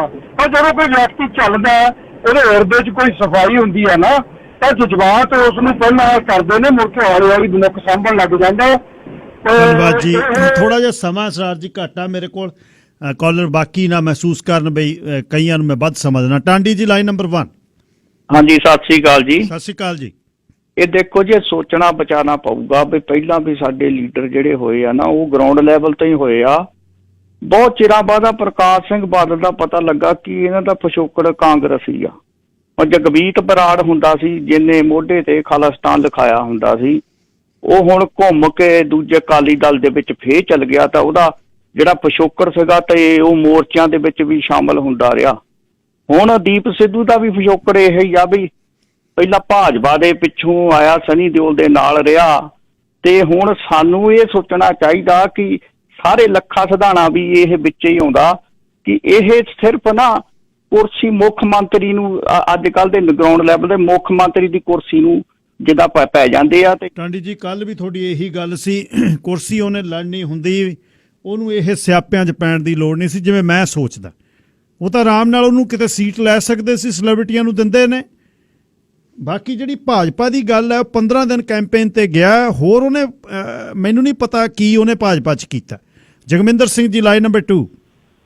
ਸਤਿ ਸ੍ਰੀ ਅਕਾਲ ਜੀ ਗਿੱਲ ਸਾਹਿਬ। ਆਏ ਆ ਪਹਿਲਾਂ ਐਡੀ ਵੱਡੀ ਤਾਂ ਜੀ ਸੈਲੀਬ੍ਰਿਟੀ ਆਪਣਾ ਸੈਲੀਬ੍ਰਿਟੀ ਹੈ ਨਹੀਂ, ਕਿਉਂਕਿ ਜੇ ਉਹਦਾ ਜਾ ਕੇ ਤੁਸੀਂ ਕਹੋ ਕਿ ਜਿੱਥੋਂ ਮਰਜ਼ੀ ਟਿਕਟ ਲੈ ਸਕਦਾ, ਇੱਥੇ ਤਾਂ ਬੜੇ ਬੜਿਆਂ ਦੀ ਸਾਰੀ ਉਮਰ ਲੰਘ ਜਾਂਦੀ, ਫੇਰ ਵੀ ਰਾਜ ਸਭਾ 'ਚ ਭਜਾਉਂਦੇ ਆ ਉਹਨਾਂ ਨੂੰ ਟਿਕਟ ਦੇ ਕੇ, ਨਹੀਂ ਕਿਤੇ ਸਪੈਸ਼ਲ ਦਿੰਦੇ ਪਈ ਵੱਡਾ ਨੇਤਾ। ਚਲੋ ਛੋਟੀ ਮੰਨ ਲੈਣਾ ਜੀ, ਉਹਦਾ ਗਲਤ ਦੱਸੋ ਕੀ ਆ ਉਹ। ਚਲੋ ਜੀ, ਇੱਕ ਜੀ ਦੂਜਾ ਜਿਹੜੇ ਆਪਾਂ ਕਹਿੰਦੇ ਆ, ਤੁਸੀਂ ਵਿਸ਼ਲੇਸ਼ਣ 'ਚ ਕਿਹਾ ਪਹਿਲਾਂ ਸਾਰਾ ਪਈ ਉਹਨਾਂ ਦਾ UAPA ਨਹੀਂ ਲੱਗਦਾ ਸੀ, UAPA ਨਹੀਂ ਲੱਗਦਾ ਸੀ, ਉਹ ਤਾਂ ਜੀ ਫੇਰ ਵੀ ਹਲੇ UAPA ਤਾਂ ਫੇਰ ਵੀ ਗੱਲ ਬਣਦੀ, ਬਾਹਰੋਂ ਖਾਲਿਸਤਾਨੀਆਂ ਨੇ ਝੰਡਾ ਚੜਾਉਣ ਨੂੰ ਕਿਹਾ, ਇਹਨਾਂ ਦੀ ਦੇਸ਼ ਦੇ ਵਿਰੁੱਧ ਕੀਤਾ। ਚਲੋ 307 ਵੀ ਕਿੱਥੇ ਲੱਗਦੀ ਜੀ, ਨਾ ਤਾਂ ਉਹ ਲੜਦਾ ਝਗੜਦਾ, ਤੇ ਦੂਜੇ ਪਾਸੇ ਜਗਤਾਰ ਜੱਗੀ ਹੋਣਾ ਤੇ ਜੇ ਉਹ ਧੱਕੇ ਨਾਲ ਜਗਵਿੰਦਰ ਸਿੰਘ ਜੀ, ਫਿਰ ਜੇ 307 ਵੀ ਨਹੀਂ ਲੱਗਦੀ ਫਿਰ ਤਾਂ ਕੋਈ ਵੀ ਨਹੀਂ ਲੱਗਦੀ, ਫਿਰ ਫੜਿਆ ਕਿਉਂ ਆ? ਨਹੀਂ ਜੀ, ਉਹੀ ਤਾਂ ਮੈਂ ਕਹਿੰਦਾ ਜੀ, ਆਪਾਂ ਕਹਿੰਦੇ 300 UAPA ਨਹੀਂ ਲੱਗਦੀ ਤਾਂ 307 ਵੀ ਨਹੀਂ ਲੱਗਦੀ, ਫਿਰ ਬਿਲਕੁਲ ਠੀਕ ਹੈ, ਤੇ ਲੱਗਦੀ, ਬਿਲਕੁਲ ਠੀਕ ਹੈ, ਬਾਕੀਆਂ ਤੇ ਲੱਗਦੀ ਆ ਜੀ। ਜਿਨ੍ਹਾਂ ਕੋਲੋਂ ਸਿੱਖ ਲਿਟਰੇਚਰ ਫੜ ਹੋਇਆ ਉਹਨਾਂ ਦੇ UAPA ਲੱਗਦੀ, ਉਹਨਾਂ ਤੇ ਜਿਹੜਾ ਬਿਲਕੁਲ ਲੱਗਦੀ ਹੈ, ਬਿਲਕੁਲ ਲੱਗੀ ਹੈ, ਲਾ ਸਕਦੇ ਸੀ। ਤੇ ਨੰਬਰ 2 ਜੀ, ਸੋ ਤੁਸੀਂ ਇਹ ਚਾਹੁੰਦੇ ਹੋ ਵੀ ਇਹਦੇ ਤੇ ਵੀ UAPA ਲੱਗੇ, ਇਹ ਵੀ ਨਾਲ ਹੀ ਰਹੇ ਜੱਗੀ ਵਾਂਗੂ 3 ਸਾਲ? ਨਹੀਂ ਜੀ, ਨਹੀਂ ਇਹ ਤੁਸੀਂ ਗਲਤ ਕਹਿ ਰਹੇ ਹੋ। ਜਿਹੜੀ ਦੂਜੀ ਤੁਸੀਂ ਕਹਿੰਦੇ ਆ ਵੱਧ ਅਧਿਕਾਰਾਂ ਦੀ ਗੱਲ ਜੀ, ਵੱਧ ਅਧਿਕਾਰਾਂ ਦੀ ਗੱਲ ਕਰਦਾ, ਦੂਜੇ ਨਹੀਂ ਕਰਦੇ, ਬਿਲਕੁਲ ਕਰਨੀ ਚਾਹੀਦੀ ਹੈ। ਵੱਧ ਅਧਿਕਾਰਾਂ ਦੀ ਗੱਲ ਪਹਿਲਾਂ ਨਹੀਂ ਕਰ ਸਕਿਆ ਜਾਂ ਬਾਅਦ ਚ ਨਹੀਂ ਕਰ ਸਕਿਆ, ਉਹੀ ਟਾਈਮ ਤੇ ਵੱਧ ਅਧਿਕਾਰਾਂ ਦੀ ਇਹਨੂੰ ਮਿਲੇ। ਤੁਸੀਂ ਆਪਣੇ ਆਪ ਨੂੰ ਕਰੈਕਟ ਕਰੋ ਜਗਮਿੰਦਰ ਸਿੰਘ ਜੀ, ਤੁਸੀਂ ਸਿਆਣੇ ਲੱਗਦੇ ਆ। ਪਹਿਲੇ ਦਿਨੋਂ ਉਹਨੇ ਗੱਲ ਕੀਤੀ ਜਦ ਦਾ ਸ਼ੰਭੂ ਤੇ ਬੈਠਾ, ਹੁਣ ਨਹੀਂ ਜਾ ਕੇ ਕੀਤੀ। ਜਿਹੜੀ ਇੱਕ ਕਹਿੰਦਾ ਸਟੇਜ ਸਾਂਭ ਲਈ, ਸਟੇਜ ਨਹੀਂ ਉਹਨੇ ਸਾਂਭੀ, ਸਟੇਜ ਖਾਲੀ 32 ਬੰਦੇ ਛੱਡ ਕੇ ਗਏ। ਅਜੇਪਾਲ ਸਿੰਘ ਬਰਾੜ ਨੂੰ ਮੈਂ ਉਦੋਂ ਲੈ ਕੇ ਆਇਆ ਬਈ ਅਸੀਂ ਜਾਂਦੇ ਰਹੇ, ਸੱਦਦੇ ਰਹੇ, ਮੁੰਡੇ ਗਰਮ ਇੰਨੇ ਸੱਦ ਲਏ, ਉਹ ਜਵਾਬ ਮੰਗਦੇ ਸੀ ਤੇ ਸਟੇਜ ਛੱਡ ਕੇ ਇਹ 32 ਬੰਦੇ ਭੱਜੇ ਉੱਥੋਂ। ਓਕੇ, ਉਦੋਂ ਗੱਲ ਹੋ ਗਈ 26 ਜਨਵਰੀ ਨੂੰ ਫੜੋ ਫੜੀ ਹੋ ਗਈ। ਰਾਜੇਵਾਲ ਨੂੰ ਐਡੀ ਕਿੱਡੀ ਕੁ ਤੰਗੀ ਹੋ ਗਈ ਵੀ ਉਹ ਆ ਕੇ ਚੰਡੀਗੜ੍ਹ ਸਿੱਧਾ ਹੀ ਭੱਜਿਆ। ਆ ਕੇ ਰਾਜੇਵਾਲ ਕਾਹਦੇ ਲਈ ਚੰਡੀਗੜ੍ਹ ਆ ਗਿਆ? ਰਾਜੇਵਾਲ ਨੇ ਤਾਂ ਕੋਈ ਝੰਡਾ ਨਹੀਂ ਸੀ ਨਾ ਚਲਾਇਆ, ਉਹ ਪ੍ਰੈਸ ਕਾਨਫਰੰਸ ਚੰਡੀਗੜ੍ਹੋਂ ਦਿੰਦਾ ਆ ਕੇ। ਗੱਲ ਇਹ ਹੈ ਵੀ ਸਾਰੇ ਭੱਜੂ ਨੇ ਉੱਥੋਂ, ਭੱਜਣ ਨੂੰ ਸਾਰੇ ਤਿਆਰ ਬੈਠਿਆ, ਇੱਕ ਦੂਜੇ ਦੇ ਮੋਢਾ ਆਪਾਂ ਵਰਤ ਰਹੇ ਹਾਂ। ਕੁਲਵੰਤ ਸਿੰਘ ਥਿੰਦ ਜੀ, ਲਾਈਨ ਨੰਬਰ 3। ਸਤਿ ਸ਼੍ਰੀ ਅਕਾਲ ਜੀ ਭਾਜੀ। ਸਤਿ ਸ਼੍ਰੀ ਅਕਾਲ ਜੀ।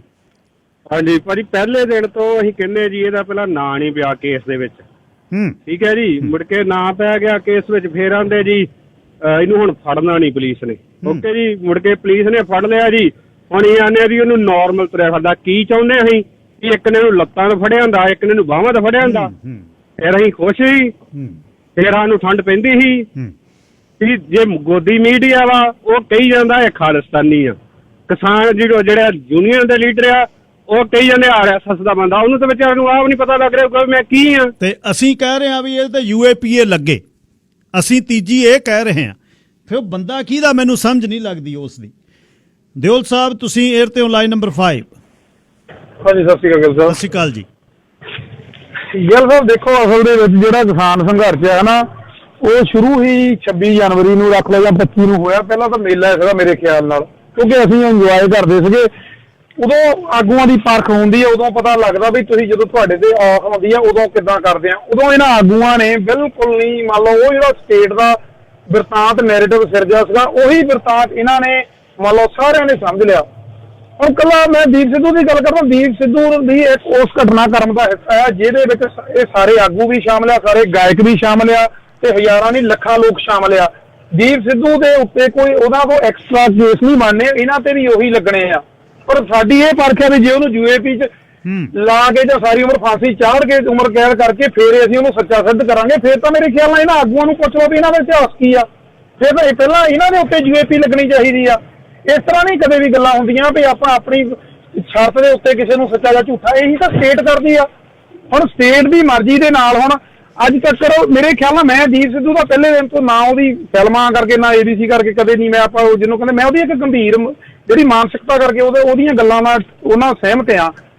ਉਹ ਜਿਹੜੀ ਖਾਲਸਤਾਨ ਵਾਲੀ ਵੀ ਗੱਲ ਹੈ ਜਿਹੜੀ ਰਾਤ ਨੂੰ ਹੋਈ, ਦੀਪ ਸਿੱਧੂ ਪਹਿਲੀ ਗੱਲ ਤਾਂ ਕਿਸੇ ਨੂੰ ਨਹੀਂ ਪਤਾ, ਉਹ ਆਇਆ ਐਂਡ ਤੇ ਆ। ਮਨਧੀਰ ਹੁਣੀ ਸਾਰੇ ਪਹਿਲਾਂ ਸੀਗੇ, ਲੱਖਾ ਵੀ ਪਹਿਲਾਂ ਬੋਲ ਗਿਆ। ਉਹਨੇ ਆ ਕੇ ਇਹ ਗੱਲ ਉਦੋਂ ਕਹੀ ਆ ਵੀ ਜਦੋਂ ਮੰਨ ਲਓ ਸਟੇਟ ਤੁਹਾਨੂੰ ਵਾਰ-ਵਾਰ ਖਾਲਿਸਤਾਨੀ ਜਾਂ ਨਕਸਲੀ ਜਾਂ ਪਾਕਿਸਤਾਨੀ ਕਹਿ ਰਹੀ ਆ, ਉਹਨੇ ਉਸ ਲਹਿਜੇ 'ਚ ਗੱਲ ਕਹੀ। ਜੇ ਤੁਸੀਂ ਮੈਨੂੰ ਕਹੋਗੇ ਵਾਰ-ਵਾਰ ਕਹਿੰਦੇ ਜੀ RS ਦੇ ਬੰਦੇ BJP, ਮੈਂ ਕਿਹਾ ਹੈਗਾ, ਕਰ ਲਓ ਤੁਸੀਂ ਜੋ ਕੁਛ ਕਰਨਾ। ਇਸ ਲਹਿਜੇ ਵਿੱਚ ਉਹਨੇ ਗੱਲ ਕਹੀ ਆ ਵੀ ਖਾਲਿਸਤਾਨ ਦੀ, ਉਹਨੂੰ ਤੁਸੀਂ ਆਪਣੀ ਮਰਜ਼ੀ ਨਾਲ ਜੋ ਮਰਜ਼ੀ ਦੇ। ਇੱਥੇ ਦਿਓਲ ਸਾਹਿਬ ਅਸੀਂ ਭੁੱਲ ਰਹੇ ਹਾਂ, ਇੱਕ ਰਾਜਸਥਾਨ ਦੇ ਲੀਡਰ ਨੇ ਆ ਕੇ 6 ਫੁੱਟ 4 ਇੰਚ ਦੇ ਬੰਦੇ ਨੇ ਆ ਕੇ ਦਿੱਲੀ ਦੀਆਂ ਬਰੂਹਾਂ ਤੇ ਕਿਹਾ ਕਿ ਜੇ ਵੱਧ ਹੱਕ ਮੰਗਣ ਵਾਲਿਆਂ ਨੂੰ, ਕਿਸਾਨੀ ਹੱਕਾਂ ਵਾਲਿਆਂ ਨੂੰ ਤੁਸੀਂ ਖਾਲਿਸਤਾਨੀ ਕਹਿੰਦੇ ਹੋ ਤਾਂ ਮੈਂ ਖਾਲਿਸਤਾਨੀ ਆ। ਉਹ ਤਾਂ ਸਿੱਖ ਨਹੀਂ ਸੀ, ਉਹ ਤਾਂ ਹਿੰਦੂ ਸੀ। ਉਹ ਅਸੀਂ ਐਕਸੈਪਟ ਕਰ ਰਹੇ ਹਾਂ। ਗੱਲ ਇਹੀ ਆ, ਜਿਹੜਾ ਸਟੇਟ ਦਾ ਤੁਸੀਂ ਚਾਹੁੰਦੇ ਆ ਵੀ ਜੋ ਸਟੇਟ ਇਲਜ਼ਾਮ ਲਾਉਂਦੀ ਆ ਅਸੀਂ ਉਹ ਤੋਂ ਭੱਜਣਾ ਆ, ਤੇ ਮੇਰੇ ਖਿਆਲ ਸਟੇਟ ਤੋਂ ਪਹਿਲਾਂ ਸਾਰਾ ਤੁਸੀਂ ਕੀ ਖਾਣਾ ਪੀਣਾ, ਕੀ ਪਹਿਨਣਾ ਆ, ਕੀ ਰੋਜ਼ ਬਰੋ ਸਟੇਟ ਤੋਂ ਹੀ ਲੈ ਲੈਣਾ ਚਾਹੀਦਾ, ਤਾਂ ਕਿ ਸਟੇਟ ਤੁਹਾਨੂੰ ਕਵੇ ਨਾ। ਮੇਰੇ ਧੰਨਵਾਦ ਵੀਰ ਜੀ, ਥੋੜਾ ਜਿਹਾ ਸਮਾਂ ਘੱਟ ਹੈ। ਸਰਦਾਰ ਸੁਰਿੰਦਰਪਾਲ ਸਿੰਘ ਜੀ, ਲਾਈਨ ਨੰਬਰ 6। ਸਤਿ ਸ਼੍ਰੀ ਅਕਾਲ ਜੀ ਗੈਰ ਸਾਹਿਬ, ਸਾਰੇ ਸਰੋਤਿਆਂ ਨੂੰ ਸਤਿ ਸ਼੍ਰੀ ਅਕਾਲ। ਸਤਿ ਸ਼੍ਰੀ ਅਕਾਲ ਬਾਈ ਜੀ। ਹਾਂਜੀ ਵੀਰ ਜੀ, ਜਿਹੜਾ ਇਹਦੇ ਤੇ ਜੀ ਮੈਂ ਗੱਲ ਕਰਨੀ ਚਾਹੁੰਦਾ ਜੋ ਦੀਪ ਸਿੱਧੂ ਦੇ ਬਾਰੇ।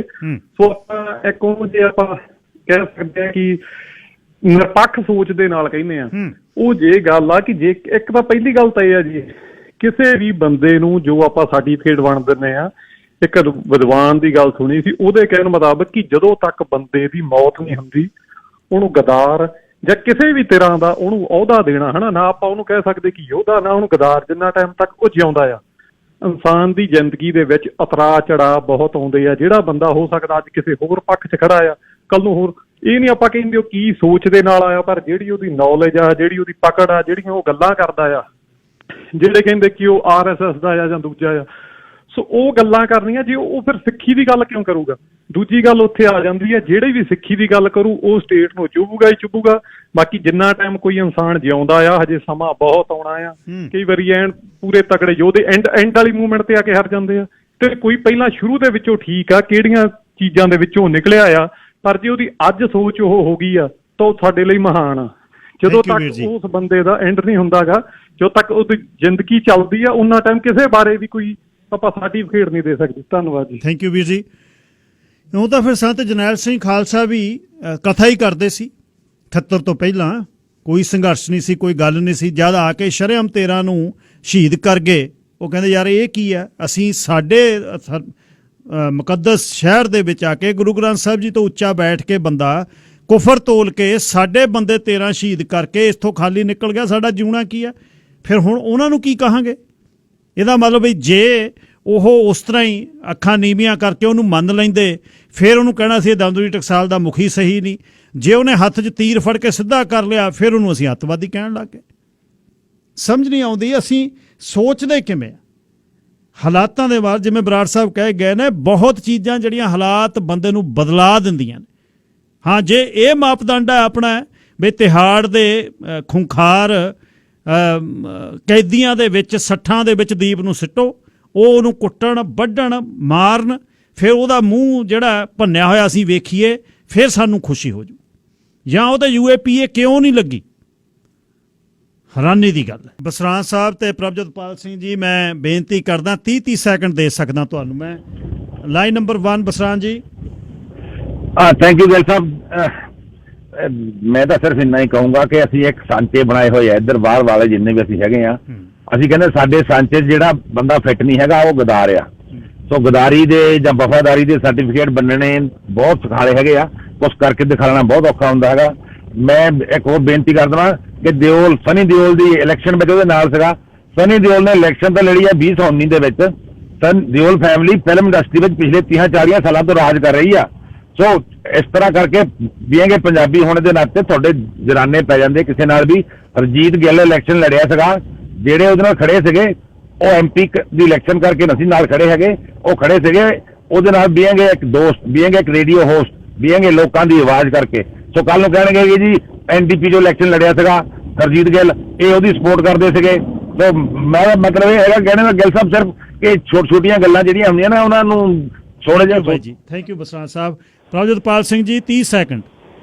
ਵਾਹਿਗੁਰੂ ਜੀ ਖਾਲਸਾ, ਵਾਹਿਗੁਰੂ ਜੀ ਫਤਿਹ। ਦੀਪ ਸਿੱਧੂ ਦੀ ਸੋਚ ਬਹੁਤ ਤੇਜ਼ੀ ਨਾਲ ਇਵੋਲਵ ਹੋ ਰਹੀ ਆ, ਯੂਥ ਨੂੰ ਬੜੀ ਤੇਜ਼ੀ ਨਾਲ ਇਹੋ ਜਿਹੜਾ ਇੰਸਪਾਇਰ ਕਰ ਰਿਹਾ।